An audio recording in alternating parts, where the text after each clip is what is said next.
So we have been kind of playing with this idea of a roundtable for many years and haven't really had the time to make it happen. So I'm glad we're doing it now. This could kind of evolve over time. We thought we'd kind of give it a try regionally and see how that works. Groups have been like 15 to 20 people, I'd say, for the Northeast and Southeast. So this is pretty similar. And really, we just wanted a chance. Hopefully, this can be something we could do annually, check in, in the very least, get to know other sites in your region, and just talk about some of the challenges you might be facing, what's working at your site. And really, we love to just hear what more we can be doing and offering for the network. What you guys want to see HMANA doing more of. So it's a good place to start. And maybe, it's a small enough group, we could probably just go around and introduce ourselves and maybe say what site you're tuning in from and what your role is there. Josh, do you want to start? Sure. Good evening. I'm Josh Haas. Do quite a bit of work for HMANA right now. I grew up at the Detroit River Hawkwatch many years ago. Yeah, that's about it. Are you still at Detroit? I mean, Janice, it's kind of a loaded question. I would say the easy answer is no. So I love supporting Detroit, but I'm 2.5 hours away with a young family. So I'm supporting them in different ways. Okay. All right. Yeah, Janice and Paul, go ahead. I'm Paul Sweet. This is my mother, Janice. We are at Illinois Beach State Park, and I'm just there all the time watching the sky. Mom sort of keeps an eye on all the data, and we sort of jointly do the actual entry in the evenings. Okay, thanks. Chad? Hi, I'm Chad Hines. I'm at the Bethany Hawkwatch in South Central Minnesota in the great city of Mankato, where I serve as the coordinator. Okay, thanks. And Vic? Yeah, I've been into hawk watching for, I don't know, almost 30 years now, and helped start the Illinois Beach Hawk Watch with Paul and Janice. Also helped started get Fort Sheridan Hawk Watch, and had some influence on the Green Valley Hawk Watch. I like taking pictures too. Just a little, yeah. Brian? I am Brian Wargo, and I am the chair of the data committee for the Hawk Migration Association North America. I also chair the Education and Conservation Committee, and I am the Eastern Flyway editor for Hawk Migration Studies. So I look at about 88 sites on the East Coast, and my home Hawk Watch is in the Eastern Flyway at the Allegheny Front. I'm the Saturday counter there. Okay, thanks. Dave? Yeah, hi. I'm at the Ontario side of things. I'm the one in Canada, one of the ones. I'm surprised the other, he's not here tonight. But anyways, I'm at Hawk Cliff Hawkwatch, and I've been there about 35 years. It was actually initialized by the St. Thomas Field Naturalists even years before I got there, and has been going for quite a long time. And of course, Holiday Beach with you has been going for quite even longer, probably another 20 years plus past that. So anyways, yeah, and I just I've been doing this for a long time as a birder, but the Hawks I've been doing for probably about 35 years now, and then I do all the data since about 2001. I've been doing all the data for the site. So yeah. Okay, thanks. Jesse, go ahead. Thank you. Hi, my name is Jessie Fletcher. I use she, her pronouns. I'm the wildlife biologist at the Detroit River International Wildlife Refuge with the U.S. Fish and Wildlife Service. and I also serve as the coordinator for the Detroit River Hawkwatch. So we administer the Hawkwatch with our friends organization, the International Wildlife Refuge Alliance.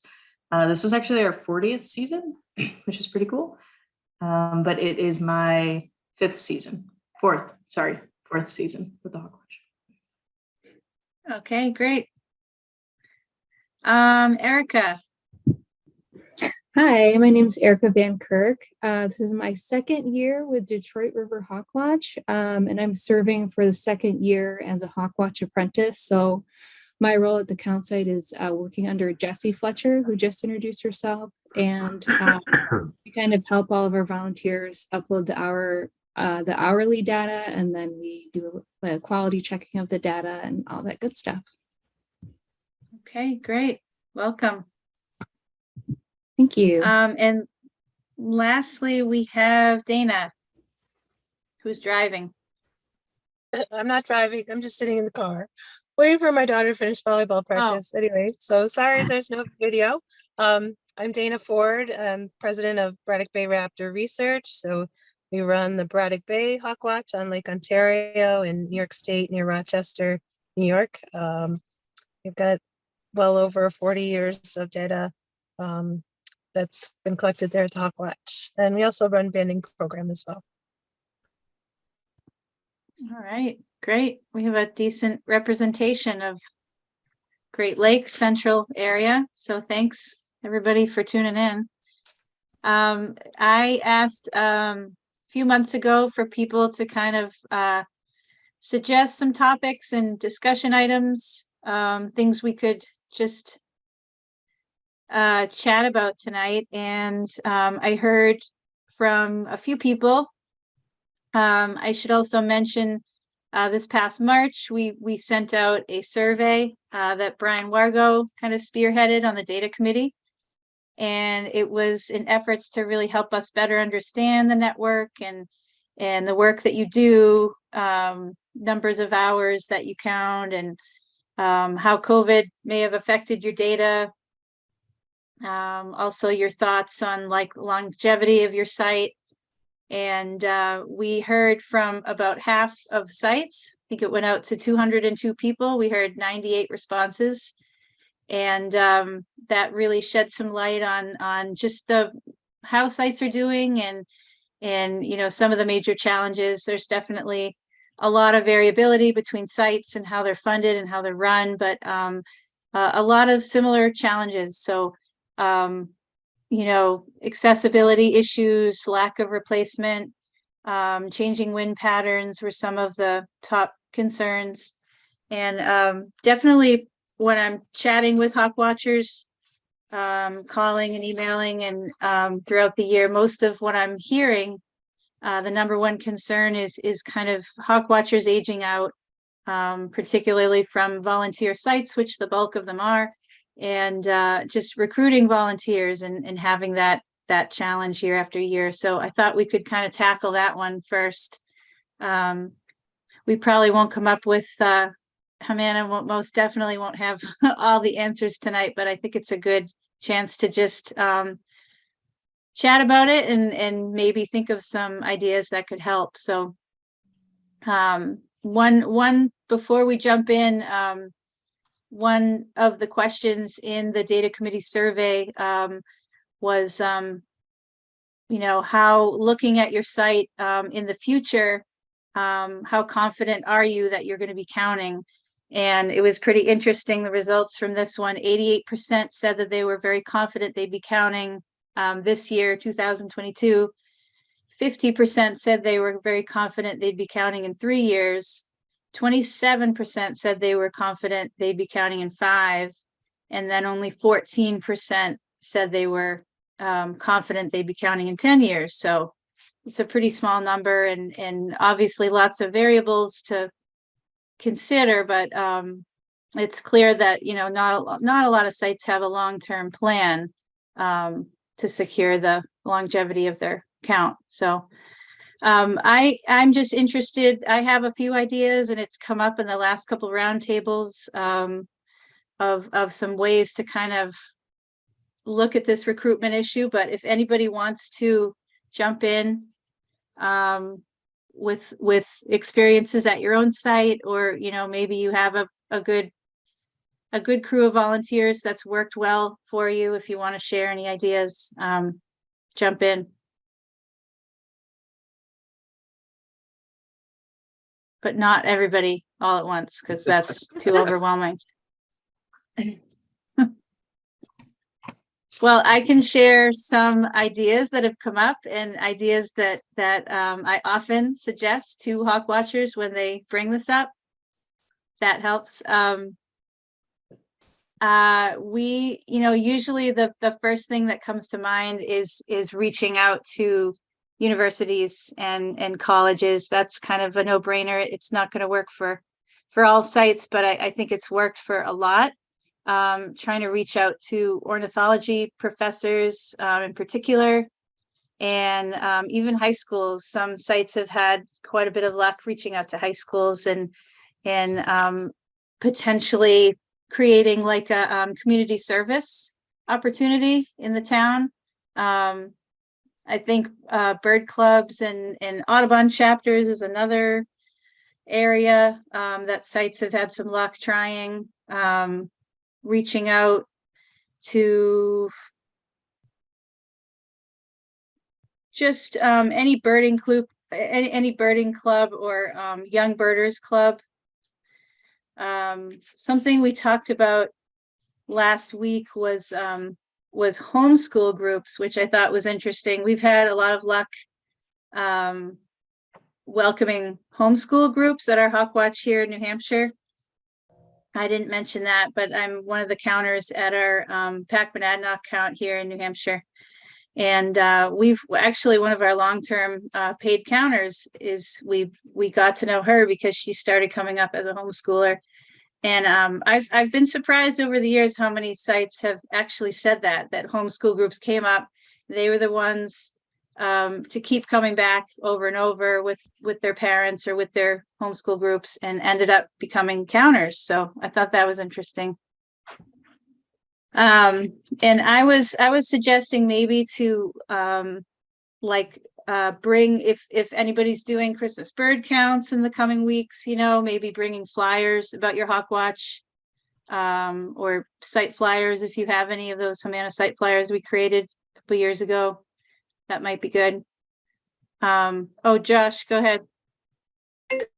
Yeah, so I was kind of thinking about Detroit as an interesting model, given the Fish and Wildlife Service has kind of taken ownership of that count, which gives a much higher level of support than most sites have.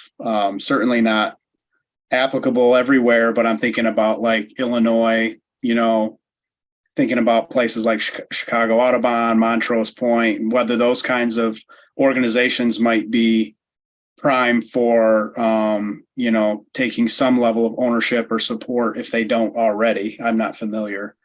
But that model is really good. And what comes to mind for me, we recently lost a really important Michigan birder, Monica Essenmacher, and she pretty much single-handedly ran the Port Crescent Hawk Watch. And so obviously a very sad day in the raptor migration community, especially in Michigan. But what's just as sad is the fact that with her doing that completely solo, that count is very much at risk. So it looks like, it's been kind of heavy on my mind. Like, I'm wondering if, and Jesse Fletcher, you might have connections at Shiawassee, but, could Shiawassee, model what you've done from Detroit International, given their proximity to the thumb, and maybe they could take over some sort of ownership of that count and help with, volunteers and managing that part of it. Otherwise, I don't see that count even happening this spring. It'll be a miracle if it goes. So just some thoughts. Yeah, I was gonna let a few other folks kind of jump in, because we are obviously a pretty different Hawk Watch, kind of the way we do have the support with the Fish and Wildlife Service. So retention with volunteers is always an issue, but getting those new volunteers isn't usually as much of an issue, because we've got the refuge behind us kind of always actively recruiting folks. As far as Shiawassee goes, I think that's a great idea, and I'm happy to reach out to the folks out there. What I'll say about Detroit River International Wildlife Refuge is that we've got a very different set of guiding legislation than most national wildlife refuges, and we've got one of our 3 pieces is about fostering partnerships. And I don't think without that piece of legislation, I think it'd be really challenging for us to do the work we do, because usually national wildlife refuges, you know, it is the refuge. It is, you're just kind of doing work on the refuge. So I have so much more flexibility to be able to work with Lake Erie Metro Park and to be able to do a program like this because of that legislation. But I'm more than happy to try to figure out if our model can work somewhere else. And yeah. Yeah, I'd love to partner on that one specifically with you if you're willing. And then, like, you know, I was kind of curious to, like, you know, on the other side of the big lake for Vic, Paul, and Janice, you know, would that kind of model through maybe not a federal, but, you know, Chicago Audubon or Montrose, you know, would something like that be applicable? Well, Montrose wouldn't. That's Chicago City Parks, and Okay. we're 40 miles or 30 miles north of the city. Mm-hmm. So that would, yeah, but CAS maybe, IOS, the Illinois Ornithological Society, would potentially be another place. And this is a case where we know all these people. I mean, we had sorry, I'm a teacher, so everything happens in semesters. It just so happens that fall semester and the Hawkwatch season line up. We had a student a woman who was she was actually in a graduate course, an online graduate course in what, environmental studies? No, volunteerism. Oh, okay. Well, in any case, she actually volunteered at our site in part for credit for one of her classes. I don't know how easy that would be to set up through, you know, but you could see some courses as, say, an extra credit or something. That, you know, that would be a conceivable way to approach things.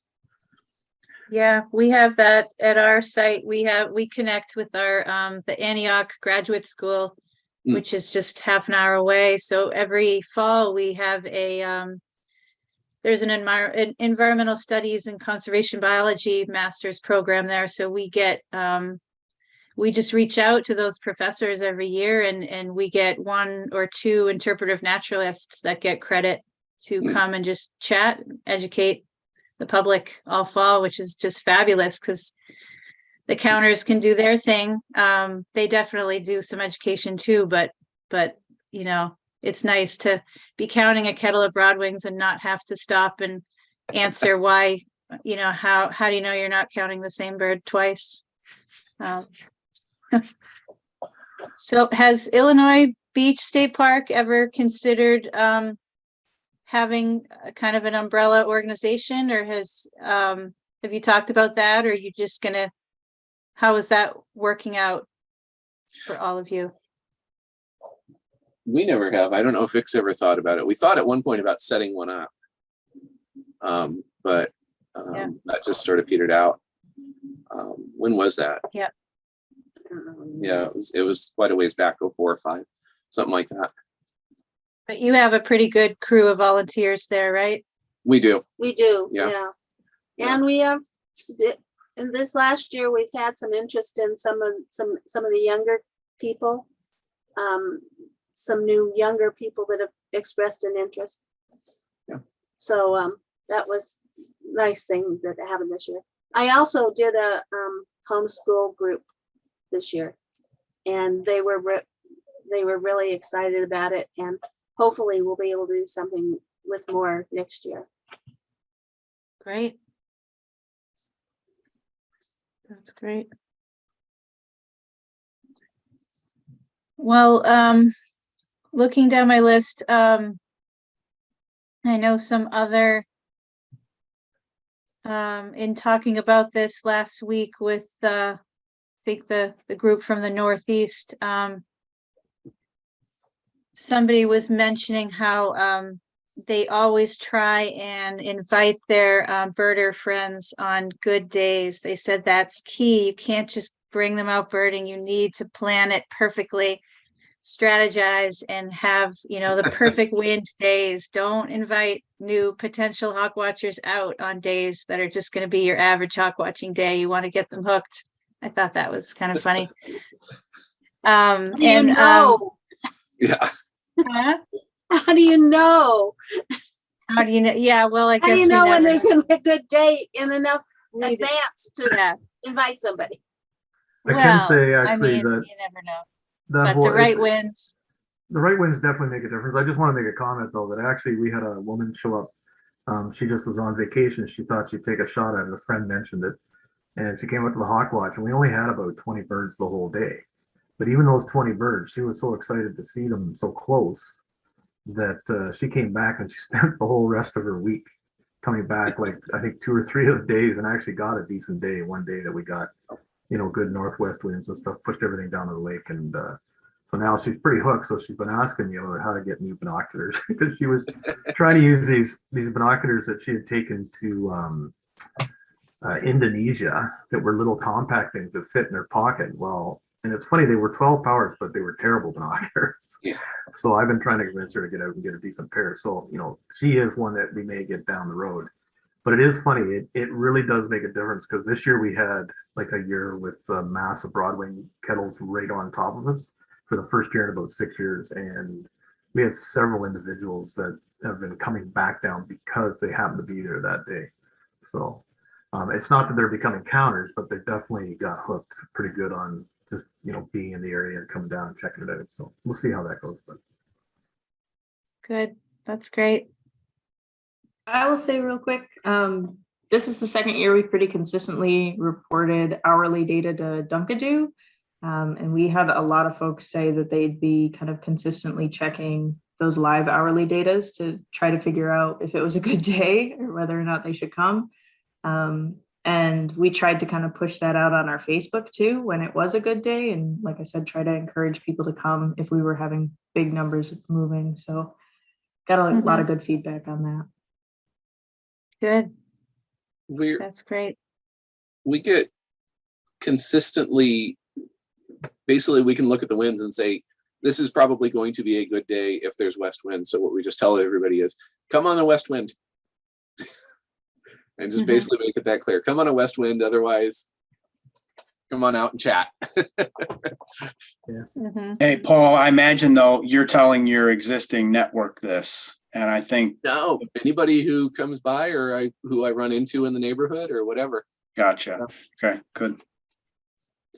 And I will say, I know you guys, I don't know you guys, south of the border, I don't know what you do in terms of atlasing and stuff like that. We run a 20-year atlas program here in Ontario and every province in Canada. Every 20 years we do an atlas, and I've been putting the word out to sort of that atlas community because it includes, about 1,100, 1,200 easily of some of the best birders in the province. So there are opportunities out there. I mean, we don't run a Facebook or anything like that. We don't have a Facebook page, but I do have a website that I try and keep active. And I also have a little bit of a network of phone calls that I can make to people that have expressed interest but aren't actual counters on my hit list yet. And I just try and give them a heads up and say, hey, if you want to come down, today would be a good day to kind of come down and do it.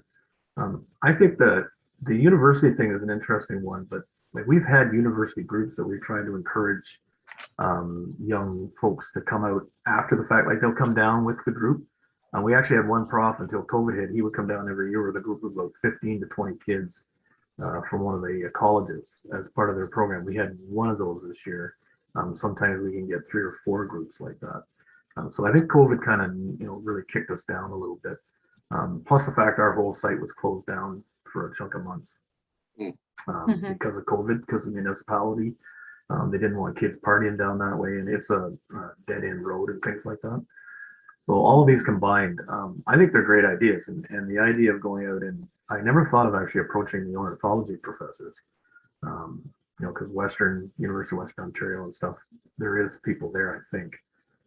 But we get interest from Guelph University, which is big on vet training and things like that. So they have kids that are predisposed to the whole natural world or things to do with animals and birds and so on. So yeah, I never thought about that. So I will see if I can figure out a way to get a hold of them. But it is counters though. Like it really, you were talking about the going out dates, going out years. The other thing is like, how do you hit a certain age group? Like, I guess that's my problem too, is that I don't know, because like that woman that I mentioned, she's getting about 3-4 years from retirement. So, this kind of just really tweaked her into thinking, oh, maybe this is something I could do when I'm retired. And it would be great to figure out a way to hit that age group. But there's just, hey, here's a bunch of retired people in Ontario. Give them a call and put out a message and see if we'll get some interest. Right? It's just, that's kind of, because that's the ones we seem to get that then stick around and actually become counters, at least for a little bit. Some of them. So and then, Yeah, of course, that's we have probably the the other age side. group that. Go Yeah, ahead.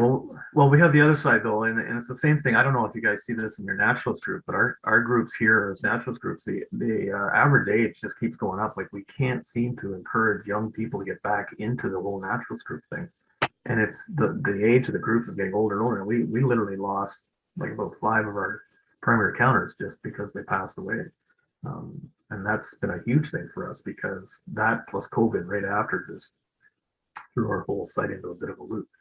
So we're slowly recovering. We got some coverage this year, but like I haven't been able to just personally. I'm a little bit like Josh because I've had to help take on looking after a younger side of the family. It's called grandkids, and that's impacted me a lot more than I thought it would. But yeah, in terms of encouraging people to get out there, I just don't know what it would take to get more young people in that. Call it the 20-somethings, 30-somethings to get the heck out there and give it a try because we just don't seem to get a lot of them. Yeah, there seems to be, potentially a shift. I think when I was in my 20s and 30s, I could, make a living out of hawk watching. Really, I mean, I did for over a decade. It was pretty easy. I could, work every fall. Working somewhere and nowadays I don't know if there's as many sites looking for counters. I feel like the pool of counters is much smaller and maybe it's just harder to make a living doing that for 2 or 3 months on a small especially in the last stipend. year.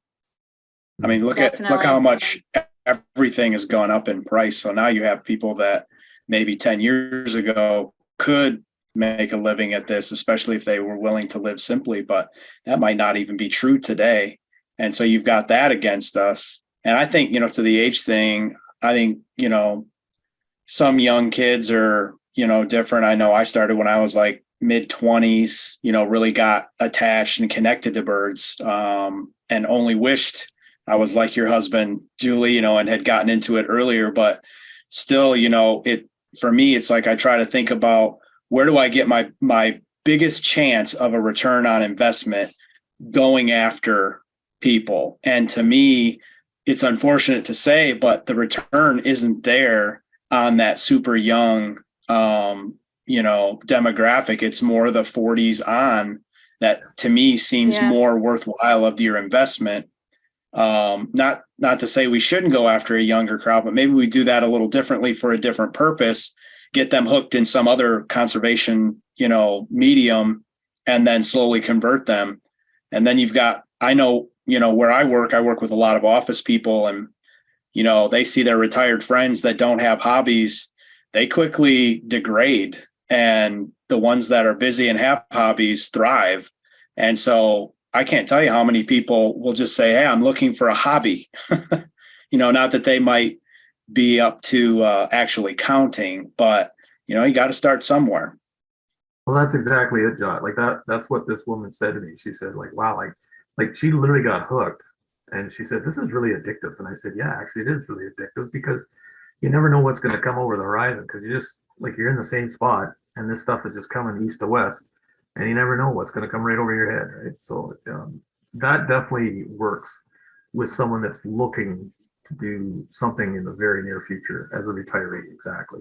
But how do you find them? That was Well, your point. that's exactly where Yeah. do you go to get the message out there? And other than like this, you know, having access to a lot of the versions and stuff.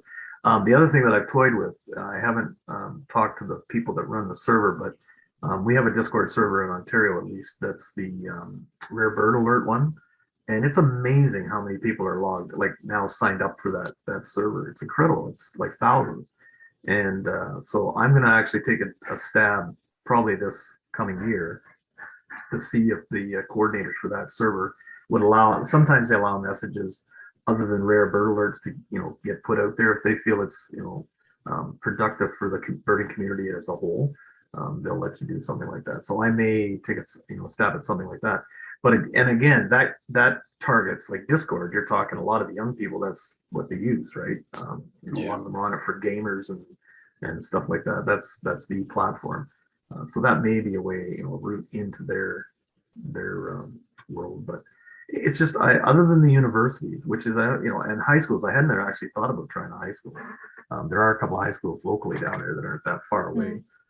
Who would you like? Just the principal, Julie? You think you go in and just chat with the principal, I guess, or Science Yeah. teacher. science teacher? Yeah, science you could start with the principal, get science teacher names. Yeah, I know it's tricky because you get a couple birders that maybe are really engaged and then they go to college and Yeah. you don't see them again. But you Yeah. know, sometimes they could Well, sometimes they come back to, and get the you know, seed. it's funny you mention that because the Atlas is a perfect example. I had 4 kids lined up, my kids, I call it, like, I mean, they're, you know, 19, 20-year-olds. And I had them lined up to do squares to actually study for the Atlas. And then they all went away to college or university, and then they all got jobs in other provinces. So suddenly I lost like at a minimum 2 to 3 years, probably out of 5 for these kids to do something. And, you know, and I think the Hawk Watch is the same because, you know, they're young enough that when they do get out there, if they get a job somewhere and they go to another area, then they're just gone. Yeah. And that is Right. part of the issue with the younger people. So you're right about that. Yep. Yeah, I definitely have heard from a lot of site coordinators that mention that their young birders are interested for a short time or for maybe the big days, and then they want to go, you know, add to their life lists, or they want to spend the day birding and actually being active versus standing in one position and staring at the sky all day. So that's not with all young people, but it certainly seems to be a challenge with engaging younger people. That's true I of think the all sweet ages. spot. What's that? Well, I sure. found that's true of all ages, especially at Detroit. You know, a lot of our birds are pretty far out. They're not close. And if you don't have a real good day and there's a nice trail with migrants, it draws people and they quickly leave. And Mhm. so like you said, it's key, you know, if you can get, you know, the program, the Great Lakes Hawk Watch was beautiful a year ago. And what that Yeah. allowed us to do, we did a count in Detroit and we used the weather patterns of the day to choose where we counted from rather than just sticking it at Lake Erie. And we had 7,000 or 8,000 broadwings that day, and the Detroit site maybe had 1,000. And so that was huge for the people that joined us because they got that hook, you know, but we don't, you know, the official protocol driven sites don't have that luxury either. Well, you know, it's Right. funny, Josh, you say that because one of the young birders who moved away to another spot, she got a job in a park, one of the big parks here in Ontario. And so I said to her, look and it was the Great Lakes Hawk Watch thing. She did say, I'll do that. And she went up for the day just to that one spot that she thought would be good and had a great day of broadwings and things like that. She was so excited. But that's just it. Like, has the HMANA thought about looking at that kind of a thing to like, because that was Rob's fall, right? That kind of drove that. Has HMANA looked at anything like that? You know, more of a dynamic. Hey, we think that the flights might be, you know, down through here in the next 2 or 3 days, versus sticking with the sites that are in one spot, because this comes down to the wind pattern changes and stuff. Because our site literally has had virtually nothing for almost 5 years. Like I said, this is about the first year that we've rolled through even 10,000 birds total. I mean, total. We could get 150,000 or like 130,000 in a day, right? Yeah. So our big day this year was just around 30 to 40,000. That was just solid right over top of us for the whole day. Yeah. But like the wind has been, I just counted just while you guys have been talking. I went on it. We only had 39 days out of almost 90 days that we normally would count that had a wind direction that was favorable at the site. Otherwise, the wind was out of the south, and it just that puts them way inland. And I don't mean just a little inland. I'm talking kilometers inland, where it's not Have you even- analyzed that wind data for like the past decade or more at your site? Not for the whole decade. It's on my hit list to do this Yeah. winter while I've got time. Josh, excuse me. But That would I be have in the past. I've looked in amazing. the past, and I can tell you, just my gut tells me, just knowing, because I know the days that the wind has been the wrong way, and I try to figure out. Like I look at overall patterns for the whole of the province, even the two provinces around us, to try and get a feel of why is this happening, and it has a lot to do with this La Nina and El Nino things, because that's what drives our jet stream, and then the jet stream which loops down. Hell, it's been looping down over, I think, Minnesota and some of those areas way more instead of down over us. So we don't get those big lows coming into us. By the time they get to us and they've gone down through into the States, they come looping back up, and we've got nothing but south winds, like days. We're talking 2 weeks worth of southwest winds when we used to get huge pushes of northwest winds on the backside of the big lows going into Quebec and stuff. So it's It's very, like, very frustrating. I mean, in my day, counting at Detroit, we chased the migration within a 4 mile area. That protocol has since changed, and it brought with it quite a bit of controversy among some birders that were thick with Detroit. I don't know if Jesse wants to talk to some of the reasons why it's better not to chase the movement as opposed to staying in one spot. Yeah, I mean, I think for us, like, it's just kind of trying to remove those confounding variables. So we picture it as it's a large, long-term national data set. And even if we're not getting the birds, theoretically somebody else is. And so we can kind of monitor population changes that way. And if we start kind of hopping around the sites, then we can't remove kind of those confounding variables. So that's why my predecessor kind of came up, and a few folks from HMANA, actually, Will Weber, Rosemary Brady, a couple of people kind of put together those protocols. We've been using those for the last 11 years.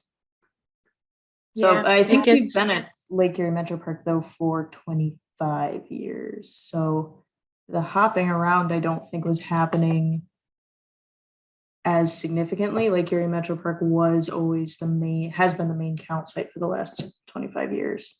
Yeah, it has. But if you look at the data, all the big Broadwing numbers were always at Point Mouillet, and they continue to be. And so I guess from a HMANA perspective, it makes me wonder, like with what Dave was talking about, with the increase of the Niños causing all these potential wind changes, I imagine, like, if a big wind farm, if we wanted to use data against like big wind production or some, something coming in that could mess with migration, I imagine it'd be better to have one site with lengthy data against that.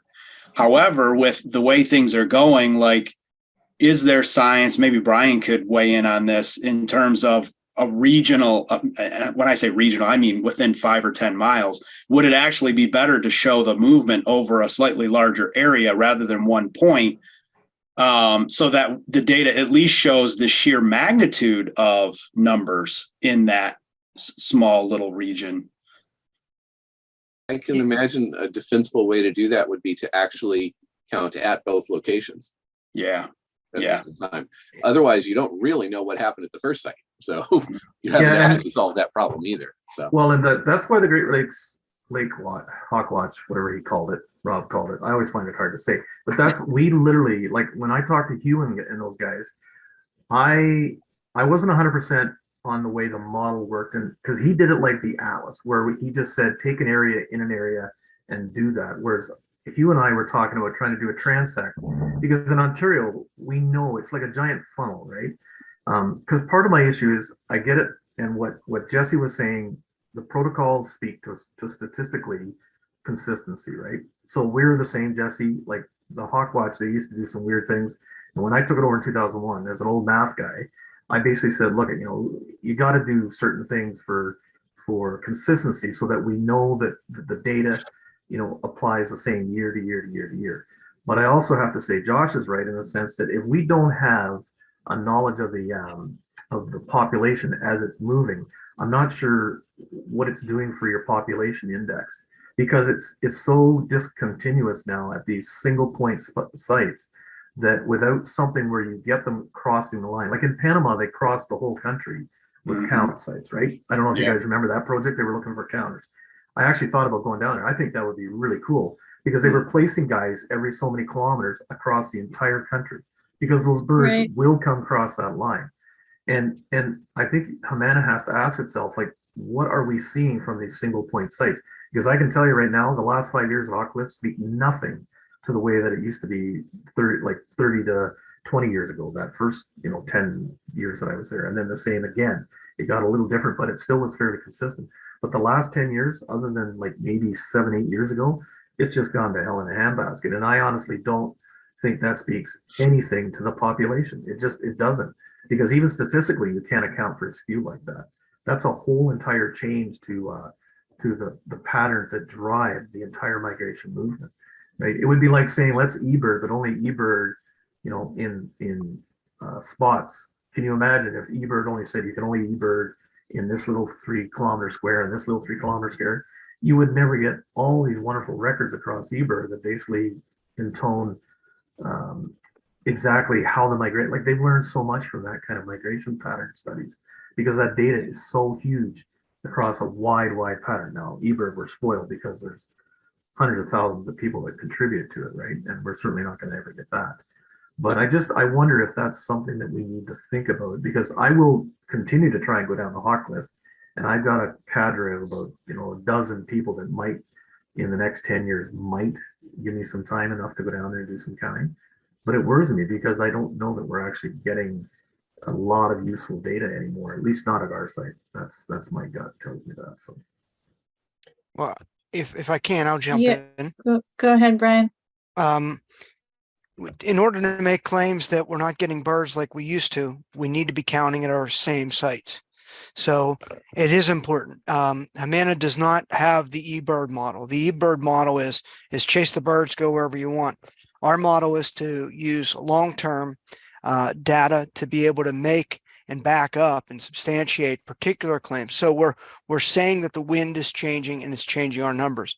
If we're not there at those sites, we can't actually back that up. So now remember, I would think of eBird as kind of being a complement to us.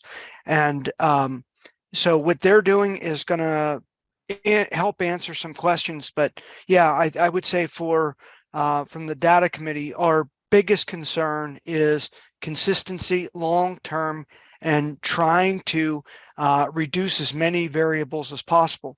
So even moving a mile or two, that's a variable. And what happens there is you find when you're moving, what you're really testing is how good are we able to chase birds, as opposed to leaving the other variables the same. So it's an interesting point. But yeah, remember, even bad data, like when I say like low bird data, is still data that tells us something. And it's just a bummer to sit there on those slow days. It's just torture, right? But yeah. we need to. South winds, yes. Yeah, we need to, because if you get really great data from 3 sites for 2 years, you really can't say anything, So yeah, I figured out. I don't. Okay, but I'm not saying that we give up on the sites as they are, Brian. Sorry, I might have missaid that. But the reason I like the Great Lakes Lake Hawk Watch thing was that it allowed us to sit down and say, okay, what can we do in terms of this project? And I granted the data went into the HawkCount thing, which was pretty cool, by the way. I thought that was neat how they were allowing that to happen.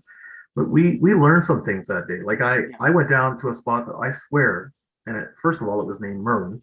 So I thought, hey, a little town called Merlin here in Ontario, it's got to be great for raptors, right? Well, it turned out that I saw about 80 birds for the whole day, and yet it was a fantastic day for flight.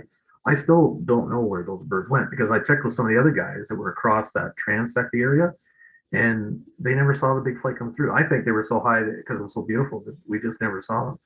But I think what I was trying to say was HMANA's thing is based on about 250. I don't know how many sites you got these days, but of those 200 some sites, how many have data that goes back decades is the first thing. Yeah. Right. And then, even if a new site opens up, sometimes they only stay open for about 5 years.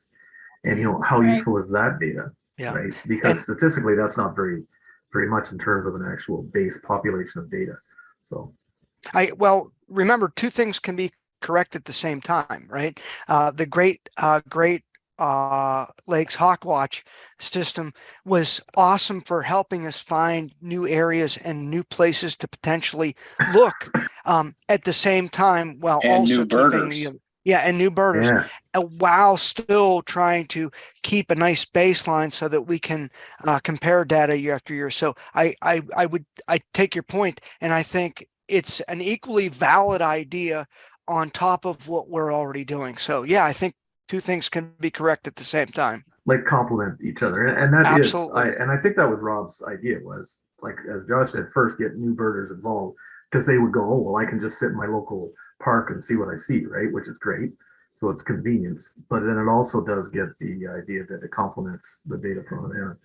But as far as you guys, like, it's unfortunate. I wish one of the guys was here on the Canadian side as well, because I don't know. I haven't looked at Holiday Beach's data, but compared to Detroit, because often your data can like be totally different, which blows my mind. Meaning, they could be short on broadwings on the Canadian side, and suddenly, Jesse and Erica or whoever or Dana on the other side. I'm not sure who was at Detroit, but they'll get a pile of broadwings suddenly, right?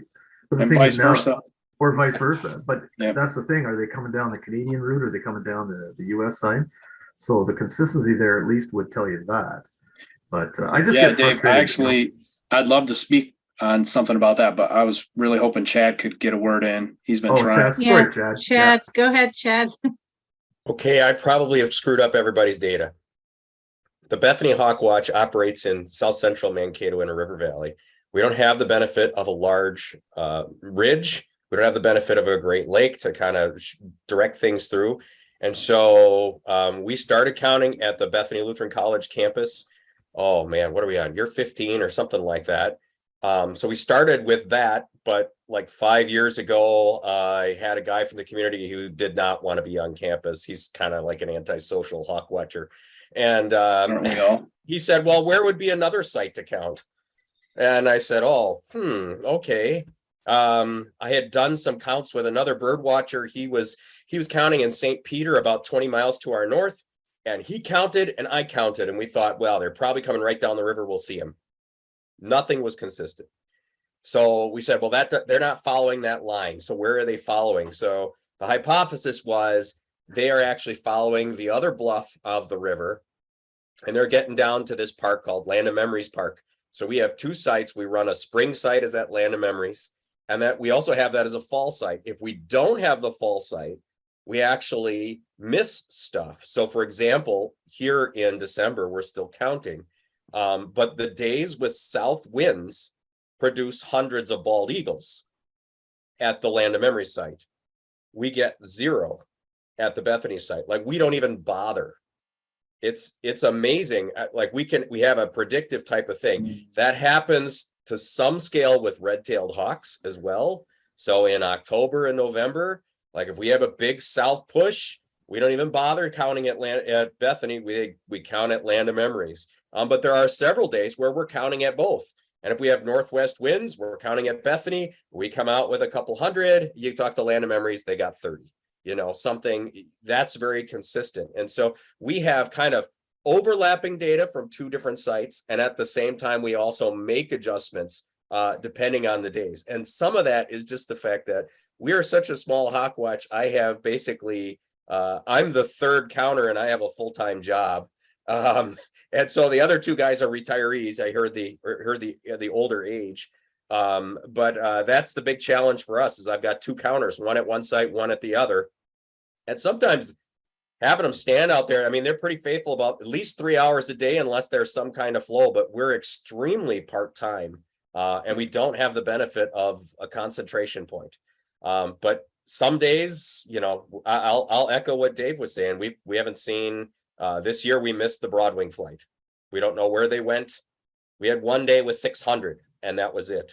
So we didn't even eclipse 1,000. So I'm a little jealous of you this year. They came to Illinois. That is how it goes. Yeah. I probably don't have the most popular opinion on this, but the way I see it, Broadwings are so variable to begin with that if you're not at a handful of sites, you're not actually really doing much with them. You know, I know our site, we had almost 5,000 this year. We had almost 10,000 our best year. Our worst year was 15. Like You're just not 15 drawing any total? conclusions from that. 15 Like total. 15, like 15 Yep. birds. Yeah, Wow. most years we 15 do not get a birds. Broadwing kettle. Wow. The Merlins have to be seen to be believed, though. So, you know, there's a. Yeah, I take those. So I didn't really figure maybe Holiday Beach. I don't know, maybe Hawk Cliff in the old days from the sound of it. Detroit, Corpus Christi, Veracruz, and now Panama. If you're not counting in one of those places, the Broadwings, you're not doing a whole, your numbers are probably fluctuating to the point where you're not really seeing, it's going to be very hard to pull out population trends over any reasonable length of time. So, is it No. probably not the most popular opinion? Everybody No, loves I think I think you're very, very right. And the thing is, it's so weather dependent. Like even to see them on the Yeah. day that we had the 30 to 40,000, they were actually getting. It was so windy that day from the northwest. They were getting pushed over the lake, and then being forced to come low and come back to us, and which is why we were getting to see them so well. Those are the But- days we get them too. Yeah, and that's the thing. But it's just if you don't have days like that enough, you don't get the interest because like we have people that literally walk up on the platform. They'll stand there for half an hour, and if they don't see more than a couple of birds, they're just gone. They hop in their car and they take off again. And Oh, yeah. you know, you don't even hardly get a chance to explain what's going on, and they've already said, I don't see any hawks, and they just walk away, right? So something interesting about, like if you look back to the big day in Detroit in 1999, like Vic was there. And if you look like when I got into hawk watching, it was after that, but that always really inspired me. So I was kind of looking at all the HawkCount data that day, all around the Great Lakes. Cause I was like, man, did the weather from that hurricane just like push all the eastern birds to Detroit? And it was just, well, you look at the data, that's absolutely not what happened. You see average Broadwing numbers at Cape May, all around the Great Lakes, which obviously, you know, I'm not a scientist, but you know, it tells you, well, what the heck? Why did we have all these birds? So then I started looking deeper and I noticed, I was able to pull the NOAA radar for that day. And there's a clear, massive line of Broadwings mid to late afternoon on the 17th that crossed Lake Ontario, probably a little east of Point Pelee, that both Holiday Beach and Detroit would have never, ever saw. And I think it was west enough along Lake Erie that no other site saw those birds along Lake Erie. Yeah. And based on the radar, there had to have been 6-figure birds that no one saw that day. So how often is that happening and we don't know it when there's no clouds, the pressure's just right, the winds are right, and these birds are stratospheric, no one ever sees them. Yeah.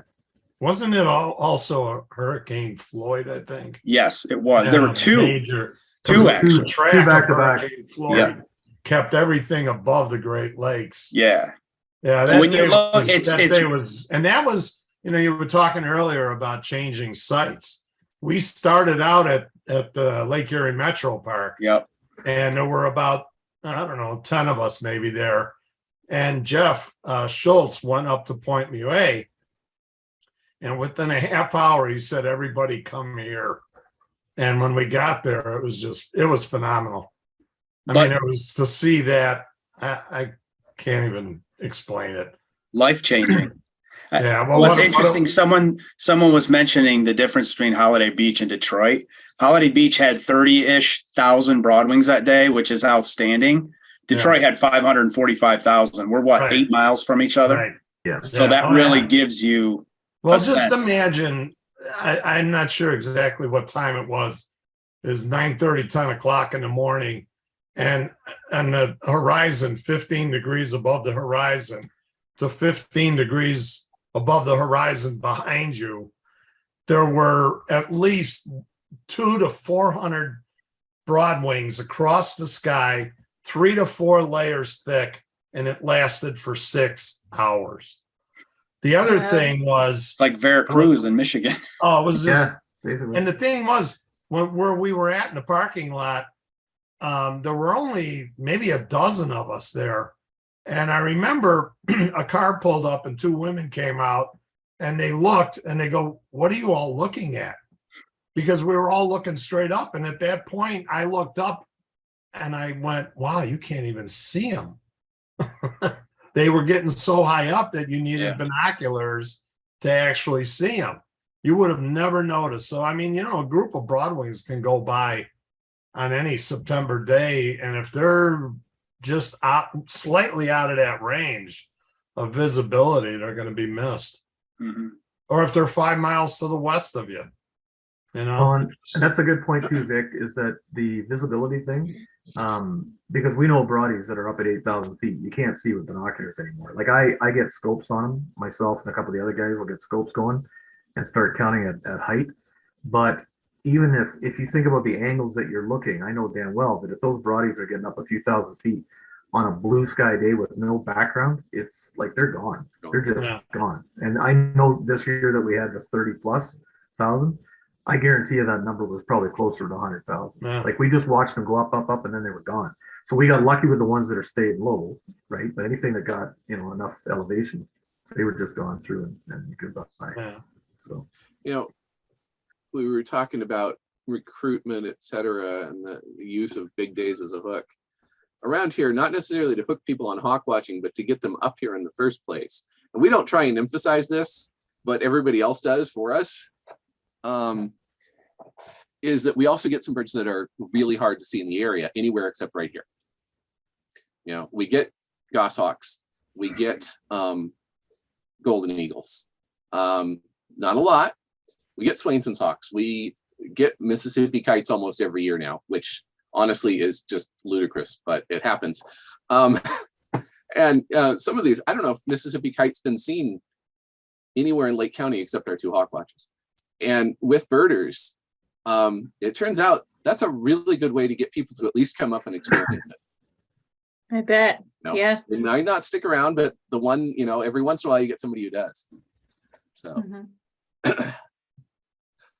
we as hawk watchers tend to like to look at numbers and big days, but sometimes that one bird. Mm-hmm. Who else saw that prairie falcon, Paul? Andy. Here. Us, the 3 of us and Andy. Yeah. Right. Yeah, that was yeah, it. we're how many? 4 or 5 of us? 4. Yeah, we had a prairie falcon come over, maybe 100 feet overhead. Yeah, close enough for decent pictures for the one person who had a camera.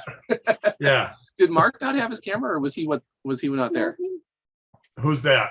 Mark. Was Mark the one who was there? Mark wasn't there. Oh, wait, okay. no, Mark was. Yeah, I don't think he got the camera on it. Right, I think I was the only And one. because it was snowing, I left my camera in the car.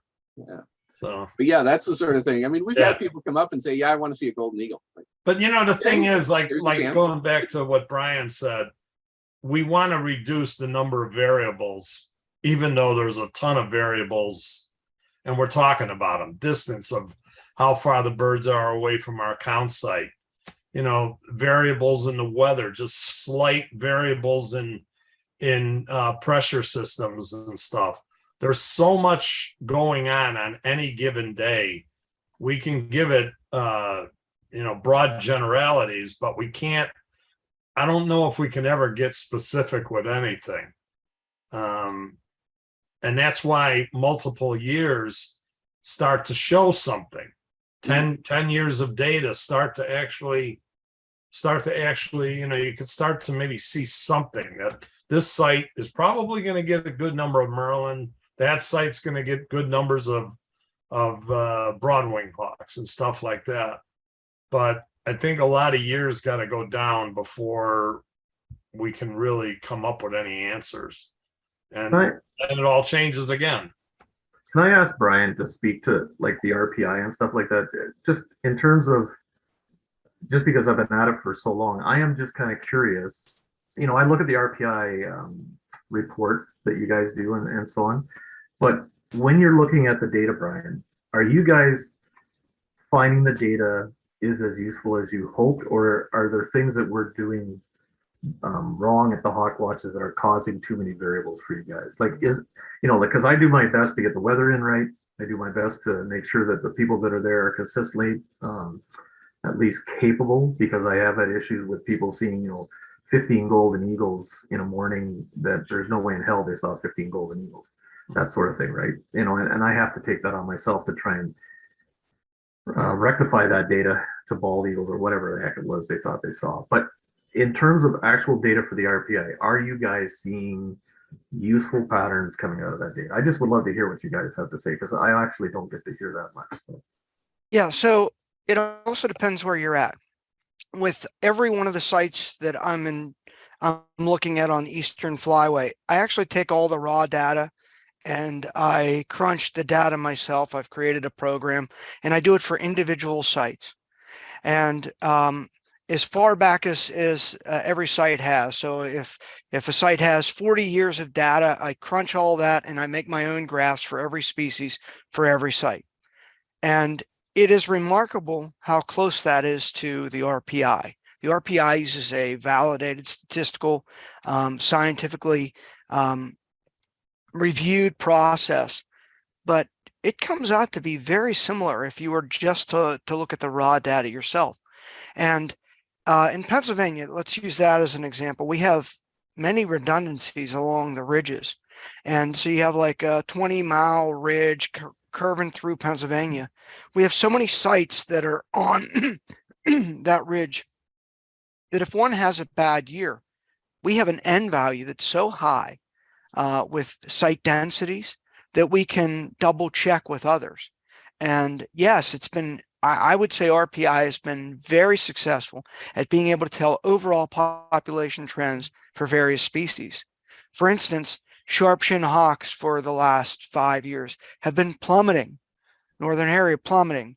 And if you see that from one site, you start to say, okay, what's going on? But when all the sites are showing a similar pattern, then you really start to gain some confidence. And RPI is putting out new, more user-friendly type of graphics. And when you look at these, they have an arrow system where you have up arrows, green or red. And if you were to see like a red arrow up and a red arrow down and a green arrow up, and they were all intermingled, you might say, I don't know what that says.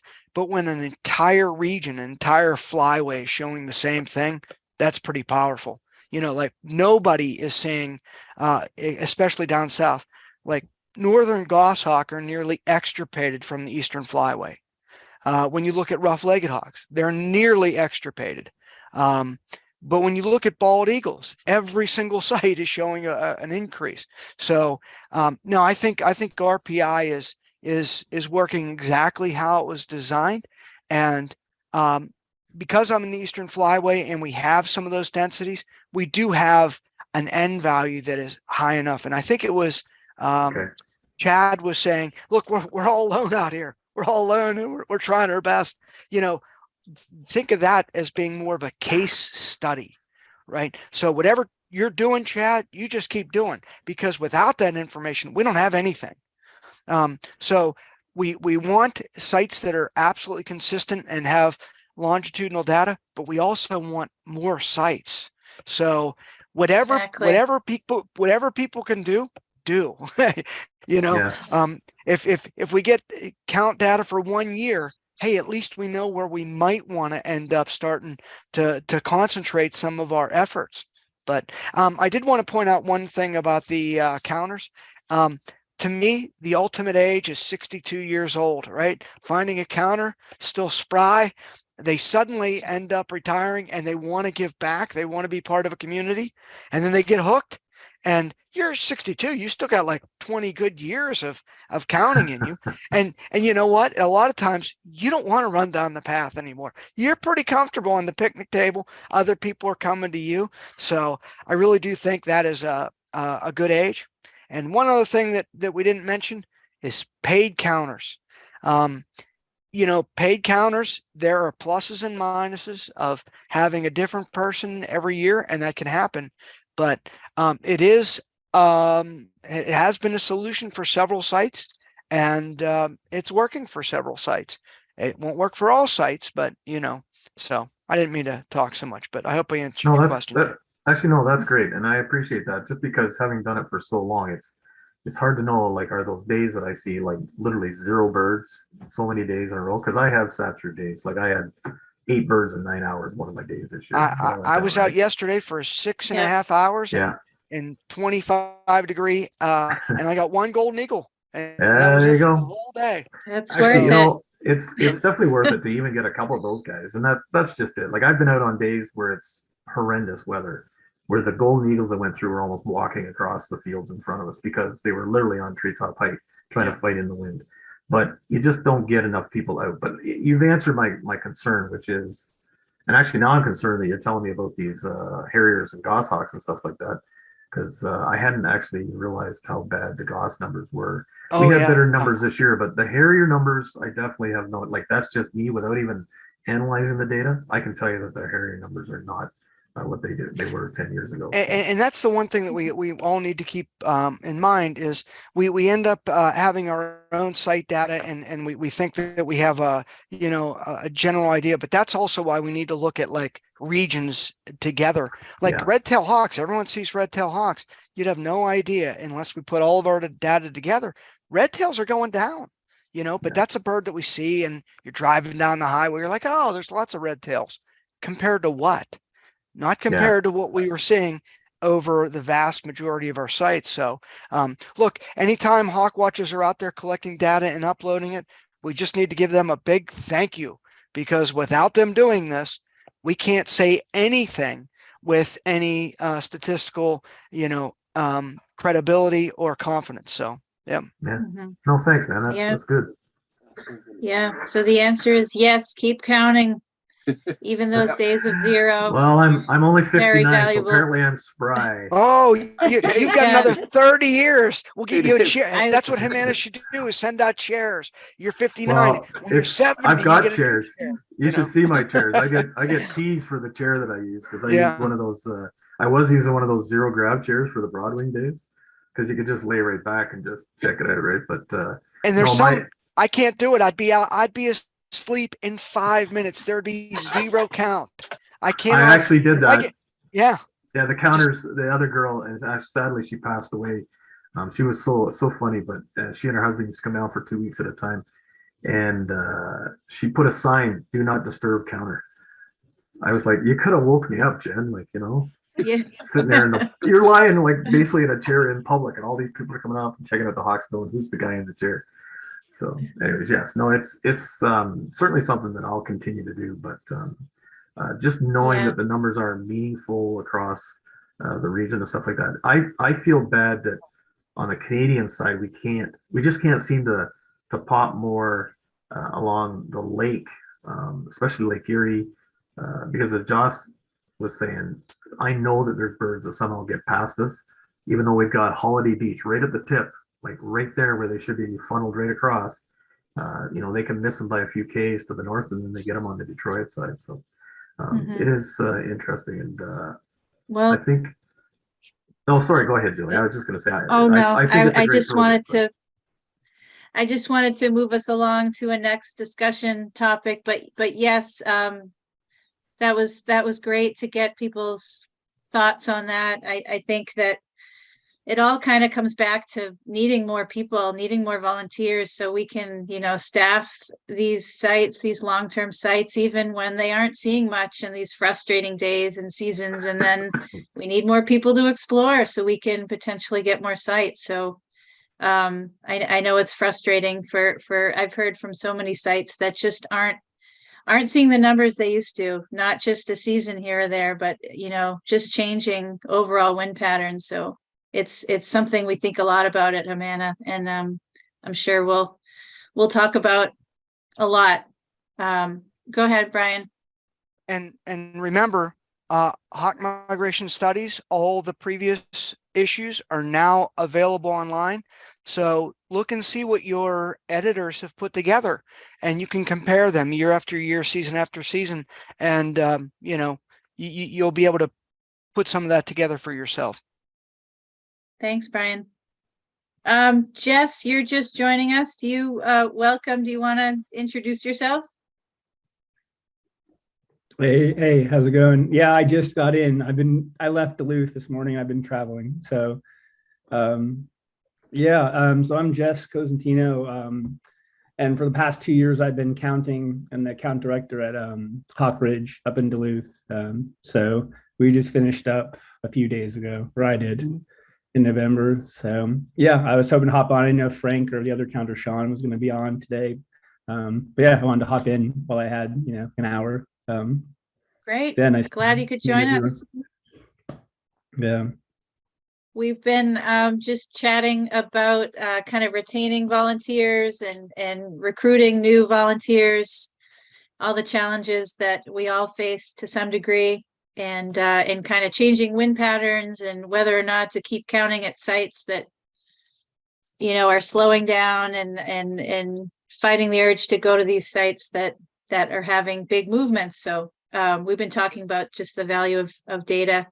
But I wanted to switch, since it's already about 7:15. I wanted to move on to another topic that was submitted to bring up tonight, and that's kind of remote live data entry. So Trek Talon, Dunkadoo, that subject seems to be a hot one. So this has come up quite a bit, and Hawk Watchers are wondering just if we could bring up data collection with tablets and platforms, Dunkadoo and Trek Talon, the pros and cons, improvements needed, technical issues, etc. I know it's becoming a lot more popular. I don't think we have any sites using Trek Talon actually this year. That the last site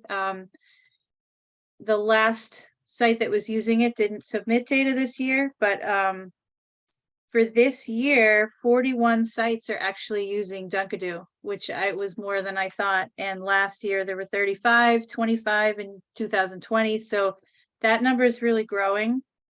And yeah, I would love to hear people's thoughts, what they use, what works for them, what are the reasons why they don't want to use that, yeah, some of the challenges they're having. If anybody wants to jump in, go ahead, Dave.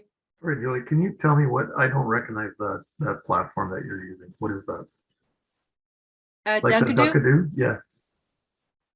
Okay. Yeah, it's a platform that you can use to submit your data in live time. So it's an app that you can download. Okay. You can use it on like a tablet. You don't even need an internet connect, a Wi-Fi or internet access. You can just enter your data, and if you don't have Wi-Fi, it'll just download once you get to a Wi-Fi spot. But it's becoming pretty popular. You can kind of skip the data sheet altogether, enter your data hour to hour. Just when you see a bird, you enter it, and a lot of people pay attention to that. Who are wondering how migration's going. They just check online, and that data is updated by the minute. So it's definitely has some drawbacks. I know one thing I've heard some complaints is you can't add a lot of comments. There's not a lot of room for note taking, so you don't get those lengthy reports at the end of the day. And I know some of you have used it. I never actually have, so I'd love to hear, like Brian and some, maybe Jess, I think, has used it. So, and Jesse, yeah. So feel free, guys, if you want to talk about what has worked for you, and if you're going to continue to use it. Maybe I can start with the bad news, and the bad news is Dunkadoo seems to be fading away as people upgrade their phones. If you have an Apple, which I switched over to Apple because my kids made me do it, it doesn't work with Apple.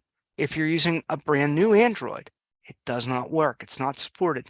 And Jason Sodergren has been trying to get Dunkadoo to update, but that they don't have the resources right now or the time. So Carol and Russell at Dunkadoo are wonderful, but it does not look like they're going to be updating this. I quit. I quit Dunkadoo. Dunkadoo was a great step to get me to put live data in. But I have to say, now that I have this new Apple and I have better conductivity than I did before, I don't need Dunkadoo anymore. I'm doing the same thing now. I'm just going right to HawkCount. And while Dunkadoo had a way that you could click buttons to say, okay, there's a couple more, I could enter a bunch in. I just kind of mix the old school. I carry one of my old little sheets here, and at the end of the hour, I put it in, and then I don't have to go back and redo, because Dunkadoo doesn't allow the comments and things of that nature. And the other thing is, I'm not using a tablet anymore. I just use my phone. On HawkCount, when you touch it, it gets big anyhow. So even with my bad eyes, I can still see it. So I will say Jason understands the necessity of having something that's a little bit more user friendly. And is Josh still on the line? Josh is our tech guy. No. Yeah, but he had to jump off. but I would say it's gonna be coming from HawkCount. I think we're gonna end up having a version that'll rival Dunkadoo soon enough.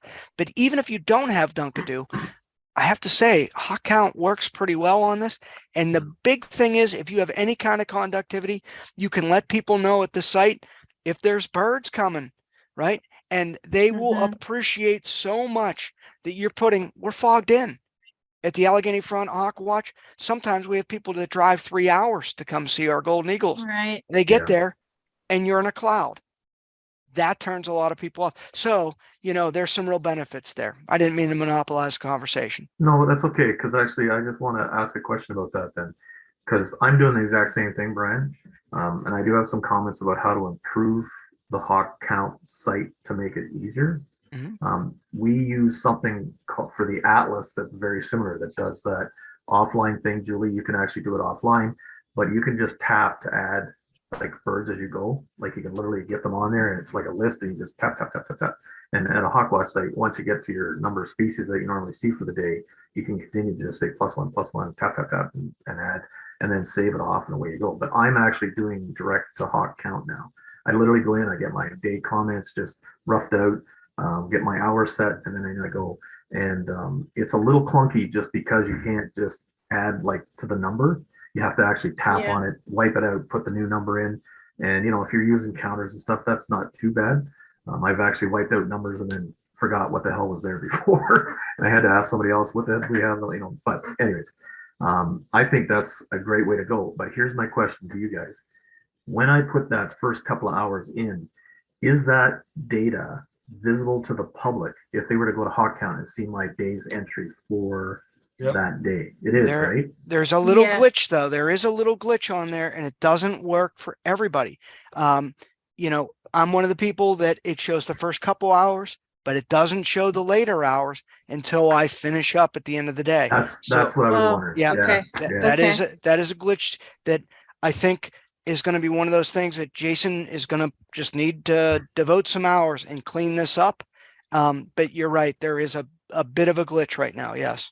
Yeah. Okay. So, but on the making it easier to do, boy, I'll tell you, this app that they built for the Atlas, it took them a couple of years to get it ironed out, honestly, because it's a small team as well.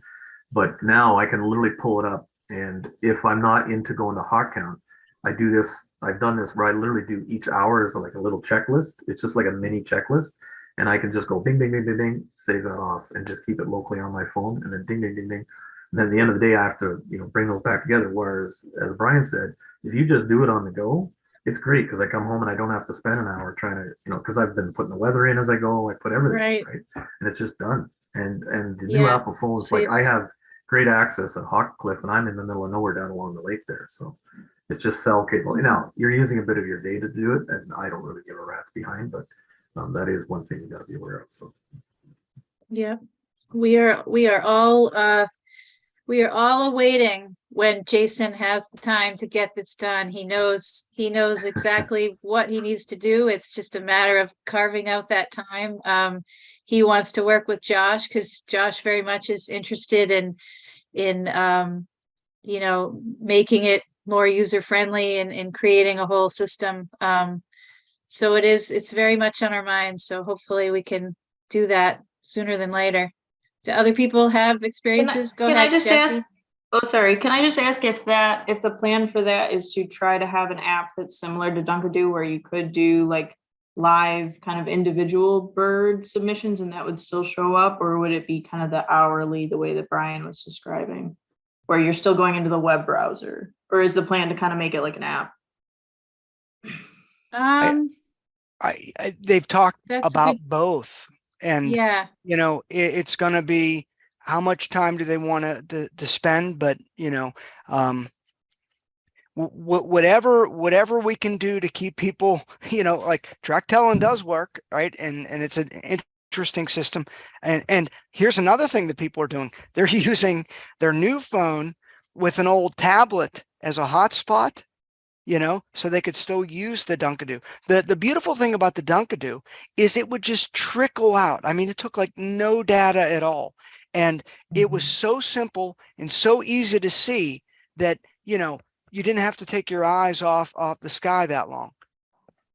But yeah, we still use, sorry to interrupt, we use Dunkadoo. We have an iPad that's on, I think it's running iOS 12 right now, and strict instructions to never update. So, Dunkadoo is still working for us, but I hate to think that like we have to kind of reinvent the wheel to just, make sure that, because I'd love to have it where folks can just use a smartphone, because we're trying to figure out, Erica's nodding her head because we spent so many hours trying to figure out who's got the iPad. The iPad's got to make it to the count site, or else the Dunkadoo doesn't happen. And that can be completely removed if it's an app that can work on an updated phone. So it's just too bad that I mean, I understand. I know Carol's fantastic, and I know they just don't have the time, but it's really too bad that it's just too bad. But there were some problems with Dunkadoo. Like we count our eagles and we write down, we're a big eagle set. We get lots of golden eagles. And at the change of the hour, if there's 4 eagles in the sky and we're taking our time and I'm keeping track or whatever, and then I don't put them in right away, Dunkadoo shows them on the next hour, where on my data sheet, I have to put them back. And then, if there's been days where I've had 50 eagles or whatever, and I'm listing every one of those, and you're like, wait, but Dunkadoo says this, and it does create a headache. So, it's none of them are perfect. Yeah. Oh no, absolutely. Yeah, we've had those growing pains for sure. And I think, yeah. Well, everybody's got to come up with their own system. Ours is a 10-minute timer before the hour that I think one of the volunteers picks a new theme song every single week. So actually, that's a really good idea, because I just have to keep track of the fact that the hour's coming up. I just do that. I just want to say something in general about that approach that I think, A, it's a fantastic approach. B, I think it should be consistently used across all the sites, because the Atlas thing really taught us a lot of things about all our bird community. There was a lot of people that were older that refuse, like I have guys that refuse to use any kind of modern version. They still want to write it down, go home to the web browser and pound that stuff into the Nature Counts website. Okay. But once we got people used to using the app, like I'll tell you, man, it's slick. Like it's so slick. And if you've only got 15 species of raptor that you're dealing with on a list that some days is only down to 10, say in September, early September, it would be a piece of cake to just do that, because you're literally bang, bang, bang, bang, hit the next hour and so on. So I don't know how Jason's going to design it. I think it's a fantastic idea, but I think it should be consistent across the whole thing. But we had huge kickback depending on the age group. So anybody under the age of, I want to say 35, 40, oh yeah, this is awesome, because they all had iPhones or Android of some sort. And then, I got my 75-year-old buddy who refuses to go near a phone. He hasn't had a phone ever, never will. And he will just write it all down and do his thing. So if I get a count from him, he literally has to go home. He has to translate it into an email, then email it to me, because I'm not at the site that day, say. he'll actually do all that just to get it to me. Whereas I got other guys who, pound it on their phone and then they just actually take a screenshot of what they've pounded in notes on the phone and send me that. So I'm getting it all different ways. But when I'm there now on site, unless it's a crazy day with 30,000, 40,000 birds, I can usually handle each hour just hourly at a time and just bang, get to the end, it's done, and you go home and it's a done day. You never have to touch it again. So 100%. I wish it would be an app. I think that would be fantastic to see an app. Is it pretty, like at Allegheny, Brian, do all the counters, there's a lot of different counters at Allegheny, right? How many? Is everybody using it? No, I'm the only one. We have one counter. So I'm looking at Allegheny Front today. I'm expecting today was a good Golden Eagle day. It's not posted. And therefore I know who counted today because he writes it down and he doesn't have a computer. So the counter the next day will pick up that slip and take it home. Oh, So, man, that's that's very old school. Okay. very old school, but, Oh, and actually, Brian, you just reminded me of something. So the other thing, Julie, when you guys are looking at this thing, I don't know why. I've been trying to figure this out, but the refresh rate or something on the backside, it's killing my phone. Like if I stay connected to the actual HawkCount site, I don't know why my phone is like, it's only a web browser. It's a single page that I'm on, but yet somehow my phone power is dropping fairly drastically. And we did run into this a little bit with the app for the Atlas, where it was killing the battery on the backside. So they had to look at how their refreshes to the server and stuff were going, because it was like the phone was constantly trying to talk to get updates and things like that. So just be aware if Josh and or Jason are looking at this, that became a huge deal that had to be resolved. Now I can actually have my phone on pretty much for the whole morning doing these kind of checklists and stuff, and it seems to be pretty good. But of course, at the Hawkwatch, you could be out there 8 or 9 hours. So I actually had to purchase one of those little portable power things that can do about 4 charges on my phone. It's a power block, and I can actually just sit that beside my chair, plug my phone in, and I'm good for the day. But that was one of the biggest issues that they ran into was, and it was also doing tracks, because when you're walking, doing atlasing and stuff, it was tracking. So all the GPS signals and stuff were going out constantly and stuff too. So that was killing the battery. But other than that, I think it's a fantastic idea. But again, you're gonna have to wait till the generation moves through that only knows paper, right? Yep. I was gonna say just to offer. Go ahead, Paul. Contrasting thing. We generally don't use it. Vic did the one day, the day after Thanksgiving this year, when Mom and I were out of town, and they were out getting 80 birds for the last day, which is just nuts. There are 2 aspects that why we still use paper, whether or not we're going to enter. One of them is just having the backup. Doesn't matter if something goes wrong with your phone. You got this. We've still got all our data sheets all the way back, so we can always go back and look at them if anything happens.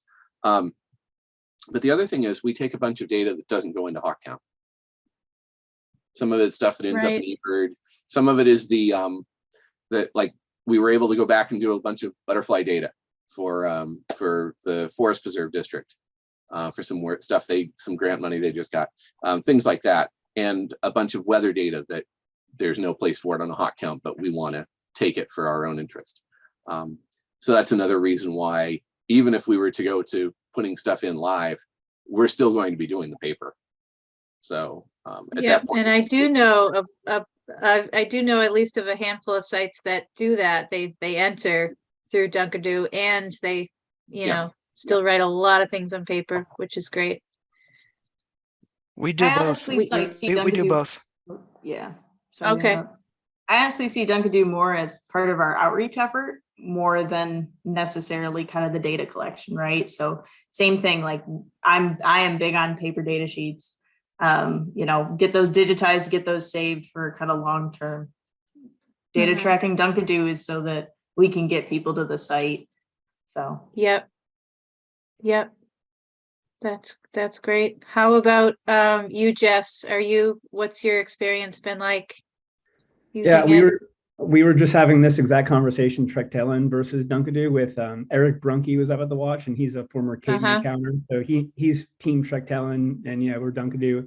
And we had some interesting points made. One was just weather data with Trectellen. They'll carry it over from hour to hour, so you don't have to start from scratch. So they'll bring weather data from the previous. That's really convenient.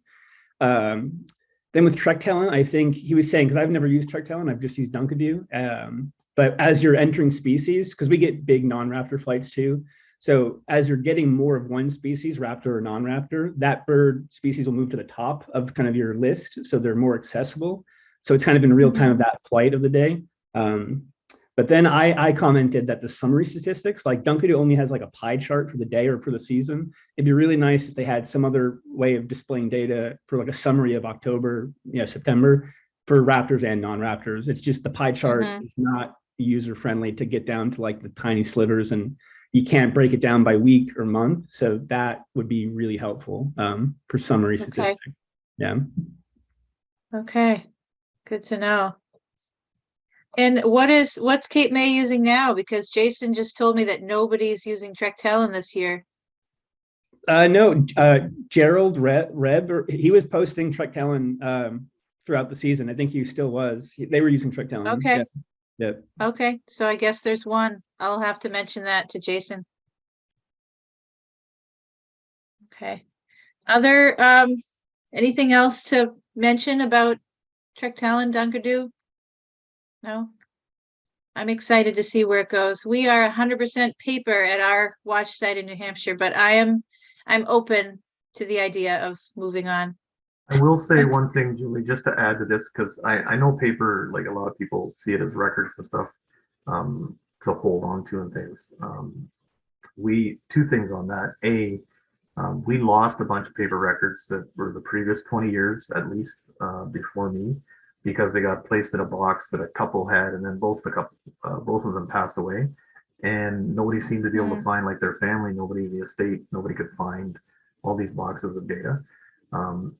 So that is one, it is very frustrating. We actually had 2 or 3 people that knew the family very, very well that tried. But my point to you guys, Paul and so on, is that the atlas that we ran for the last 2 years has probably had 500,000 records. And there's probably, I know even myself, I might have lost data like once from that app. They're pretty bulletproof at this point. Early on, we had problems with data getting lost a little bit. But in terms of being recorded, once it's digitally recorded, it's digitally recorded. It's on a server somewhere. These are servers that are held by Cornell and or by Birds Canada and so on. And they're pretty dependable, because that was a concern, that the lack of data safety early on when they tried it, because there was people would go out for a whole 2 hours, have everything in, and then boom, it was gone because it just had a glitch in the app and stuff. But I think if you can get past, like Jesse was saying, get past those growing pains a little bit and get onto a system like that, I don't think you'd ever look back.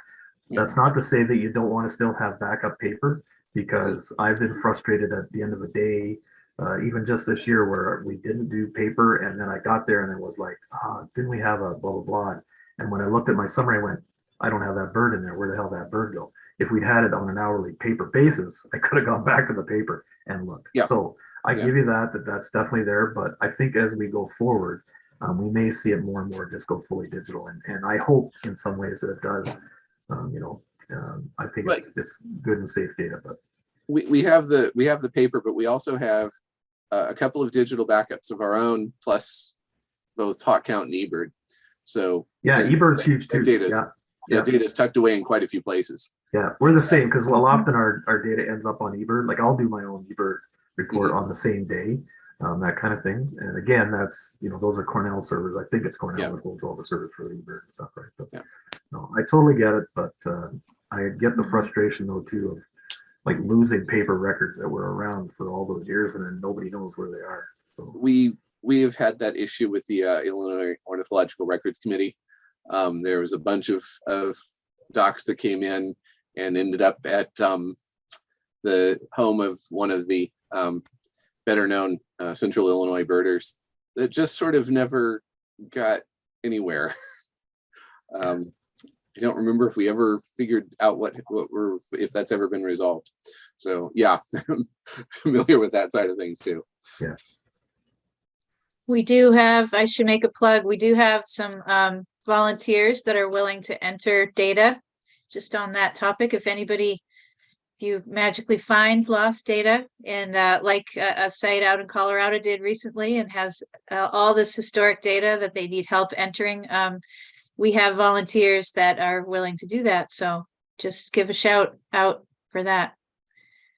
I think we should probably move on. Another topic, we can maybe do one more question, and something that came in was about weather data, and what method Hawkwatch use for collecting weather data, if anybody wants to comment on that. I know the Kestrel units, the weather units are pretty popular.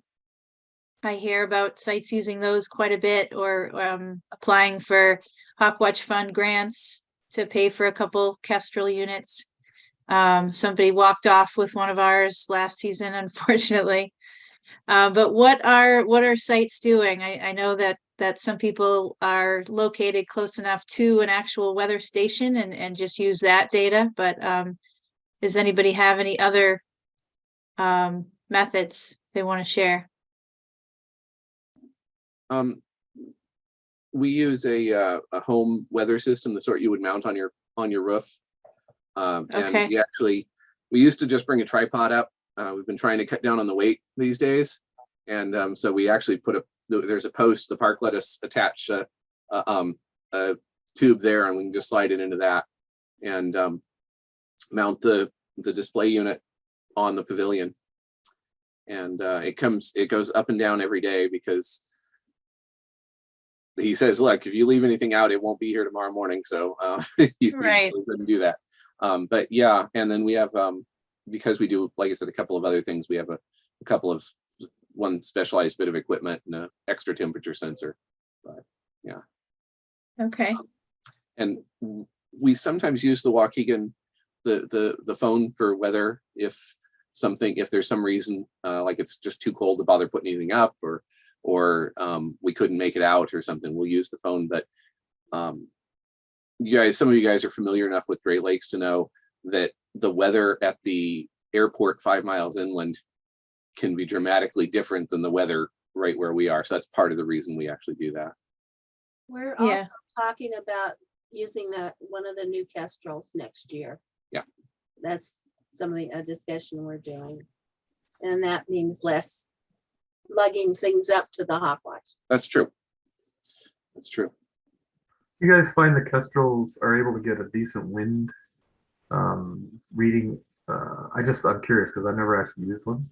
Can it get a decent wind reading at ground level, or do you have to be like way out in the, like definitely out where you can get in the clear?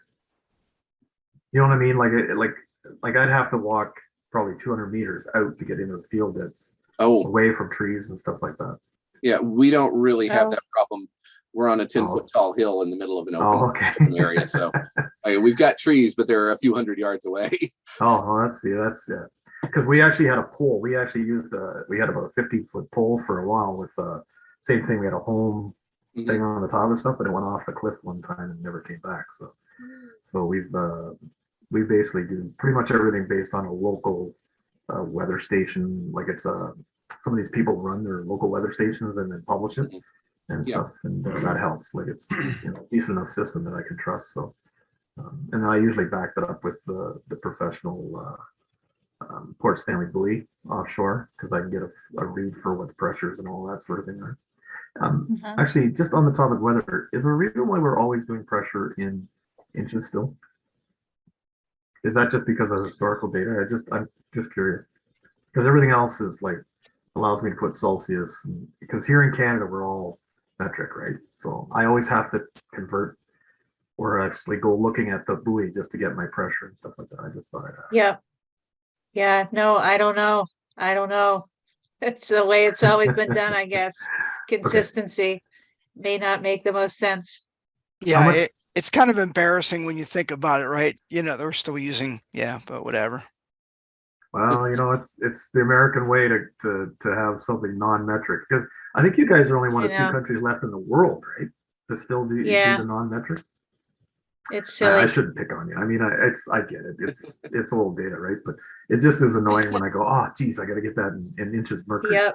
So, okay. Vic, did you have a unit? Was that a Kestrel? Yeah, this is Oh, that's it. I'm not sure which model this is, but it's like on almost a ball bearing thing that you just put on a tripod, and that's how you get the wind. It's amazing. It works fantastic.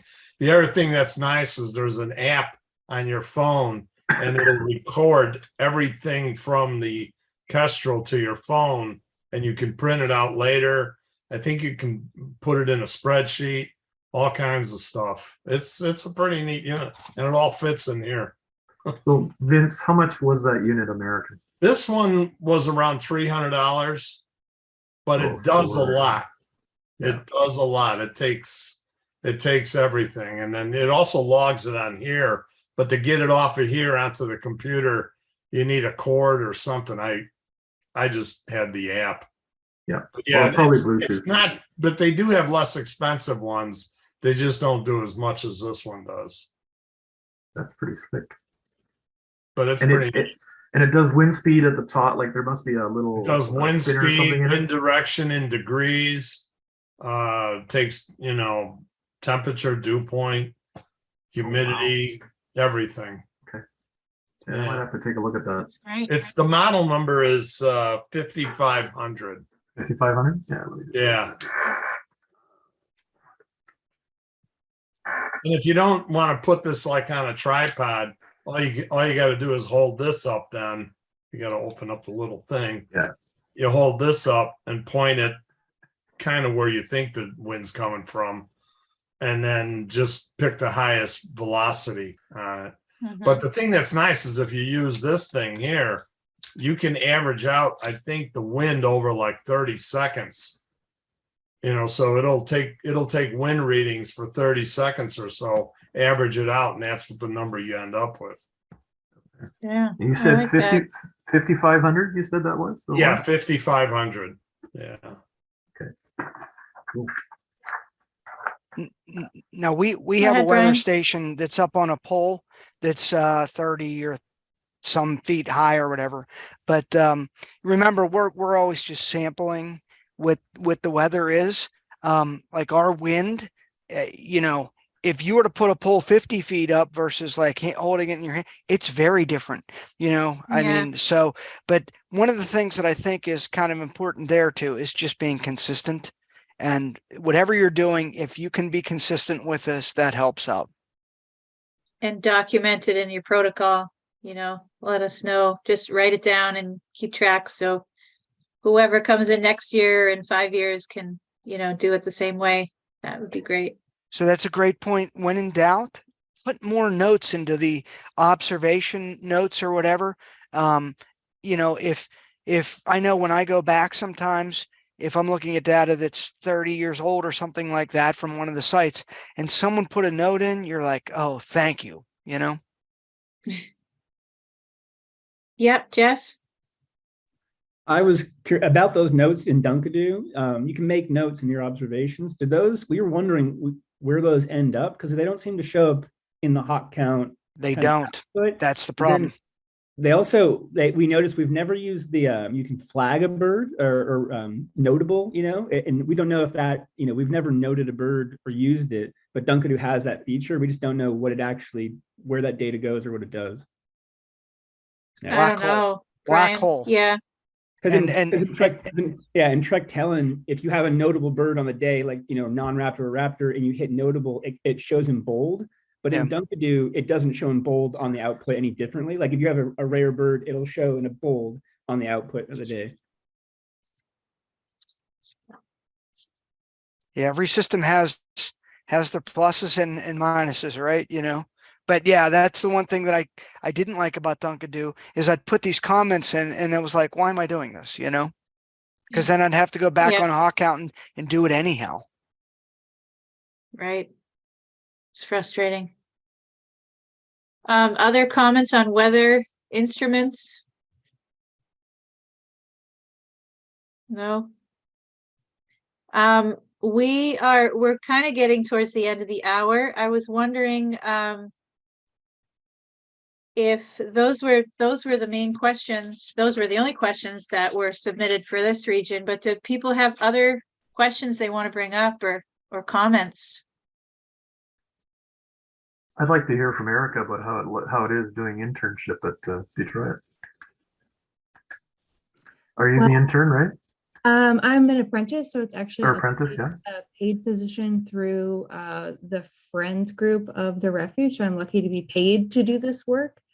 And it's so good. I wanted to do it for a second year and was lucky enough to be welcomed back. So yeah, it's a great experience. I kind of grew up at the HawkCount site. My mom was an interpreter at Lake Erie Metro Park. So I kind of grew up going to this historic count site. And then just during COVID, or like, yeah, in the midst of COVID, this position opened up, and I was one of two of the first round of apprentices this program was able to offer. And yeah, it's been great. I've gotten to use Dunkadoo and get super familiar with HawkCount, and of course, identifying the birds and getting to see the awesome phenomenon that we're all aware of. Yeah, and just getting more involved in our local volunteer community that's been doing this for decades, and getting some more context on the site. It's been really cool. I don't know. Well, that's good. So how many so Jesse, it's Jesse, right? Yeah. So at Detroit, I just want to understand, because from the Canadian side, like, you guys actually have government funding then for that site? Is that how that works? So the Fish and Wildlife Service, we administer the data. So I, as the biologist at the refuge, I'm responsible for making sure the data are collected kind of in those standardized protocols, making sure everything gets to the database correctly. We have a friends organization that actually kind of funds the program itself, because as a federal agency, it gets really sticky, right? With money. So Erica's paid through our friends organization. We have a professional counter who is also paid through that friends organization. Okay, so these friends organizational, because we have that here in Canada. There's a couple of spots around me here, like Friends of Pullet. It's a major 1,600 hectare wildlife area, and they have the Friends of Pullet, and they fund same kind of thing, right? Like versus the government funding, you actually get funding through the Friends program. Is that the idea then, or is it a group of people that provide funding as friends?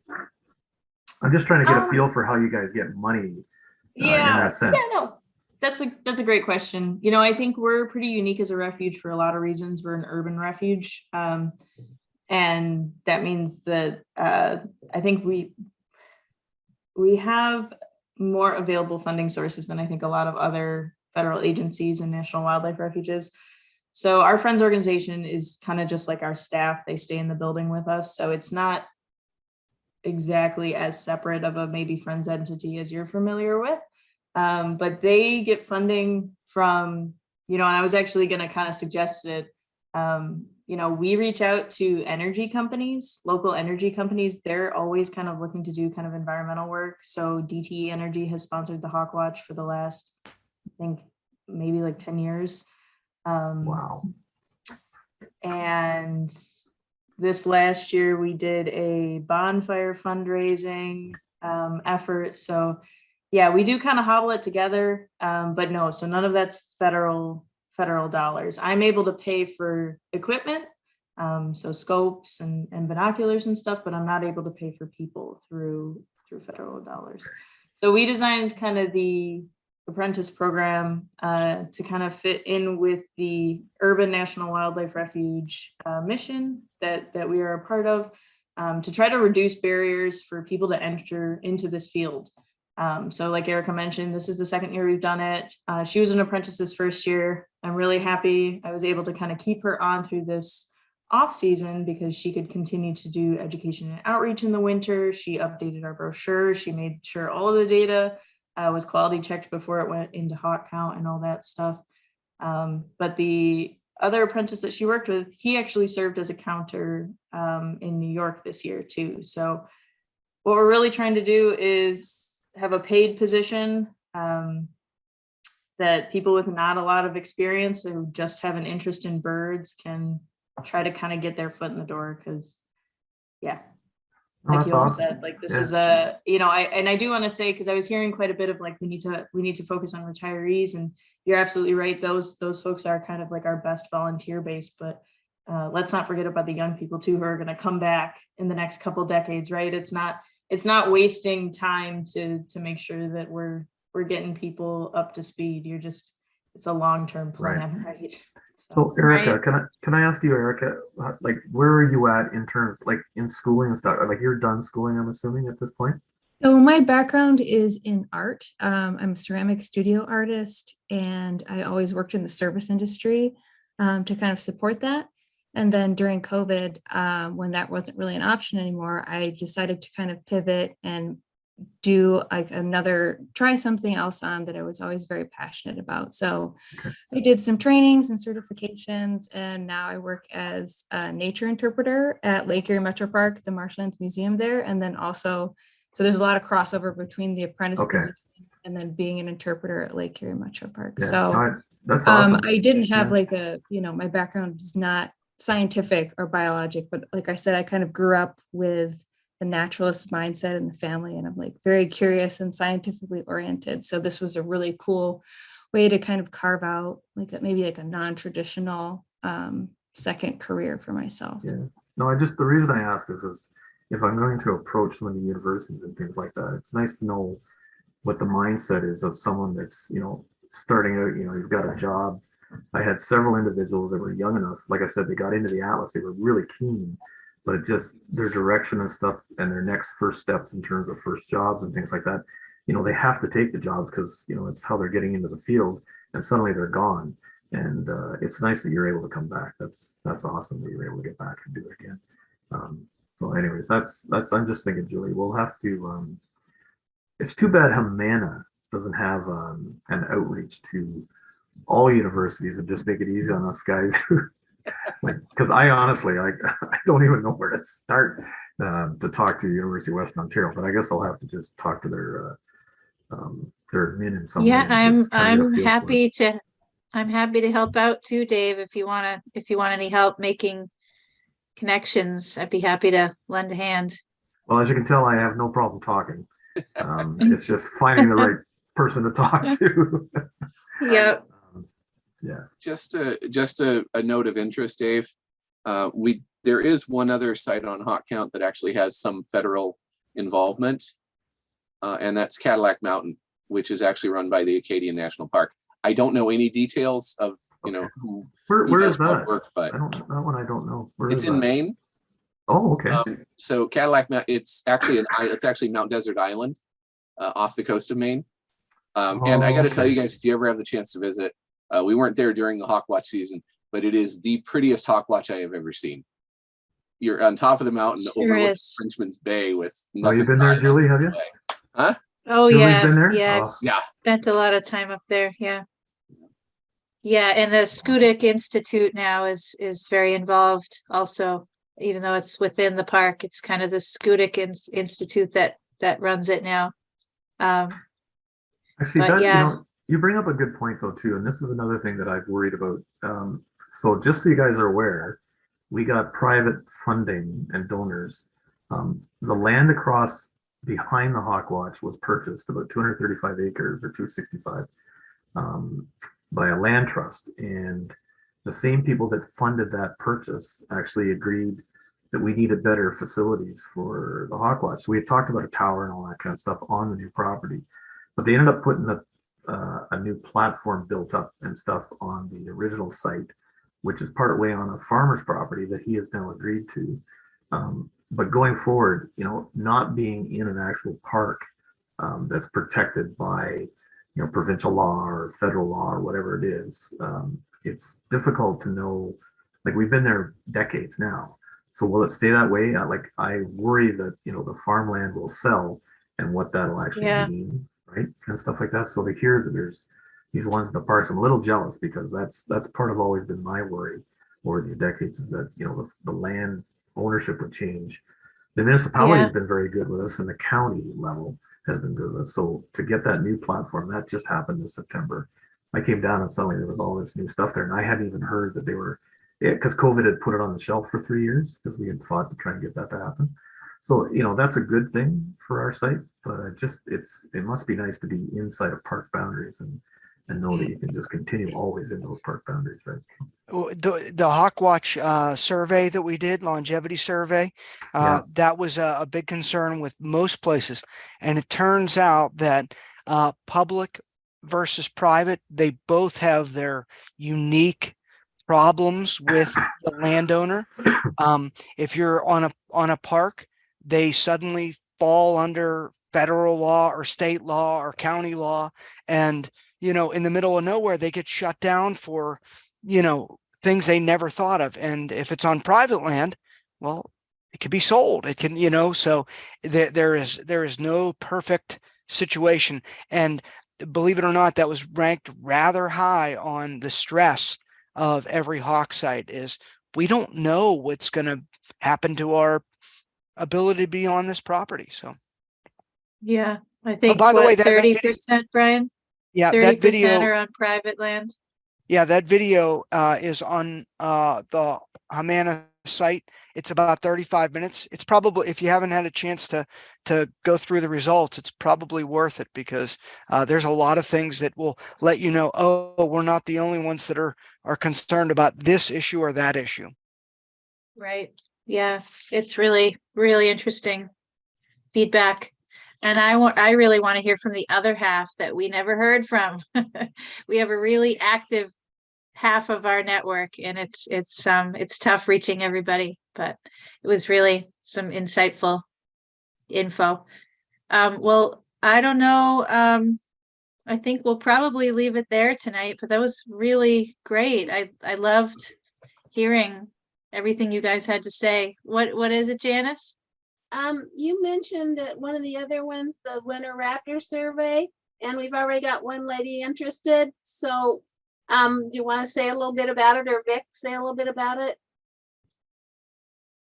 About the Winter Raptor survey program in general? Yeah, You mean make a plug for Winter Raptor survey? I don't know who's involved in Winter Raptor surveys here, but we would like to grow it even more. And if you're unfamiliar with it, maybe Julie, can you put a link in the chat, maybe to the website? And Sure. we have protocol, we have directions. There's a lunch and learn that I did how many years ago now? 2 years ago. Just last year, I think. Yeah, 2 years. I think it was 2020. Yeah.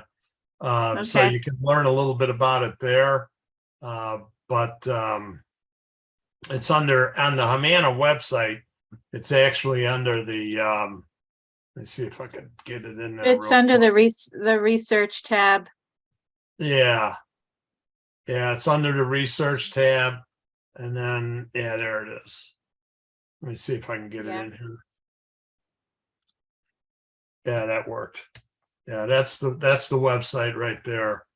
And it's a fun thing to do. We're how many years of data we got, Janice? About 18 years. The program started in Illinois, but we're now we have 29 states and 1 province that are contributing. So it's something to do during the winter and keep looking at hawks. Who's your one province, Vic? What's that? What province? Which province? Oh, Ontario. Oh, it is Ontario. Oh yeah, Yeah, Ontario. it is Ontario. Oh, geez, because I hadn't heard about it. Yeah. Maybe I just hibernate over the winter. So. Well, you got to start a survey. Yeah, Get out it's I'll there. take a look. I will take a look. Yeah, take a look. It's pretty straightforward. It's pretty straightforward on how to do it all. And Janice helps out considerably with helping people get their routes figured out and stuff like that. By the way, Vic, we had both a bald eagle and a harrier yesterday here in Lake. Oh, you did? The harrier was actually at the Hawkwatch site. We just did our 2 surveys. Yeah. We're gonna do ours next week. Oh, good. Yeah. So this is the season, if you're wondering, December through February. Yeah. And it's great. I'm glad you guys brought that up. I've made a plug for it at the other roundtables and I forgot. So highly encourage you to try. And the fun is that you do the same route every winter. So you get to, Yeah. see what changes, what you see every year. And I'll be doing Julie mine does- on January 1st. And Julie, she does as a family outing, which I think is fantastic. Yep, my kids love it. Yep, everybody tries to find rough legs and we have lunch at the end. It's been great. The frustrating part was seeing that dark morph rough leg right after we ended our survey. That was a bummer. But anyway, it's always fun. Actually, can I Well, ask one more? thanks, everybody. Oh, okay, What's go that, ahead. Dave? Oh, I was just gonna, you mentioned a dark morph bird. I was just gonna ask, I guess it only applies to me in Ontario, but we've had several dark morph birds from the west seem to be showing up in Ontario this fall. We had some really interesting ones, got beautiful photographs. I just wondered if anybody else in Detroit had noticed more dark Swainsons or dark red tails or anything like that. I'm just kind of curious. But if Yeah, not, I think we had a couple of dark morph red tails in the middle of the season. I wasn't there for either of those days, but we only had like a couple rough leggeds this year, and yeah. yeah. I'm just kind of curious if the like what pushed them over to us or why they're in our area and stuff like that. Because I mean, I've been there for 30 some years and I'd only seen two, and then I had 2 in 3 days. So, and definitely different birds because of the plumage. So, really, really cool looking birds. But yeah, anyways, that was it. Yeah, interesting. I don't I think don't we know. saw any more than usual. And we had one dark morph red tail the whole year. Okay. Sorry, Julie, I didn't mean to cut you off. No problem. No, thank you so much to everybody for joining tonight. I really enjoyed it. It was a lot of fun and gave me some insight on what you guys are seeing and how your sites are run. So I hope we can do it again. Would you guys be up for trying this again Yes. next year? Or, we may Yes. want to try it in January, February. I'm wondering. We might have a better turnout. I feel like this time of year is pretty crazy for a lot of people. So what do you guys think about like a January gathering versus this time of year? I guess it's tricky to say, but Well, think of it nice. you're probably What's getting that? you're probably getting a little bit of timing issues with Christmas bird counts for some people. Yeah, that too. All right. Well, we will be in touch. We'll see how all these sessions shake out and what people think. But I really appreciate it. And we really appreciate all you do for Raptor monitoring. So thank you so much. And good luck to those of you who are still counting. Well, thanks to you guys too, and especially Brian. Thanks for all your insight on the data and stuff. So that was nice to hear tonight. So Yeah. Thank you, Brian, for sharing. All right. Well, have a good night. Thanks, everyone. yeah, see you Bye, guys. everybody. Talk to you soon. Happy holidays. Bye.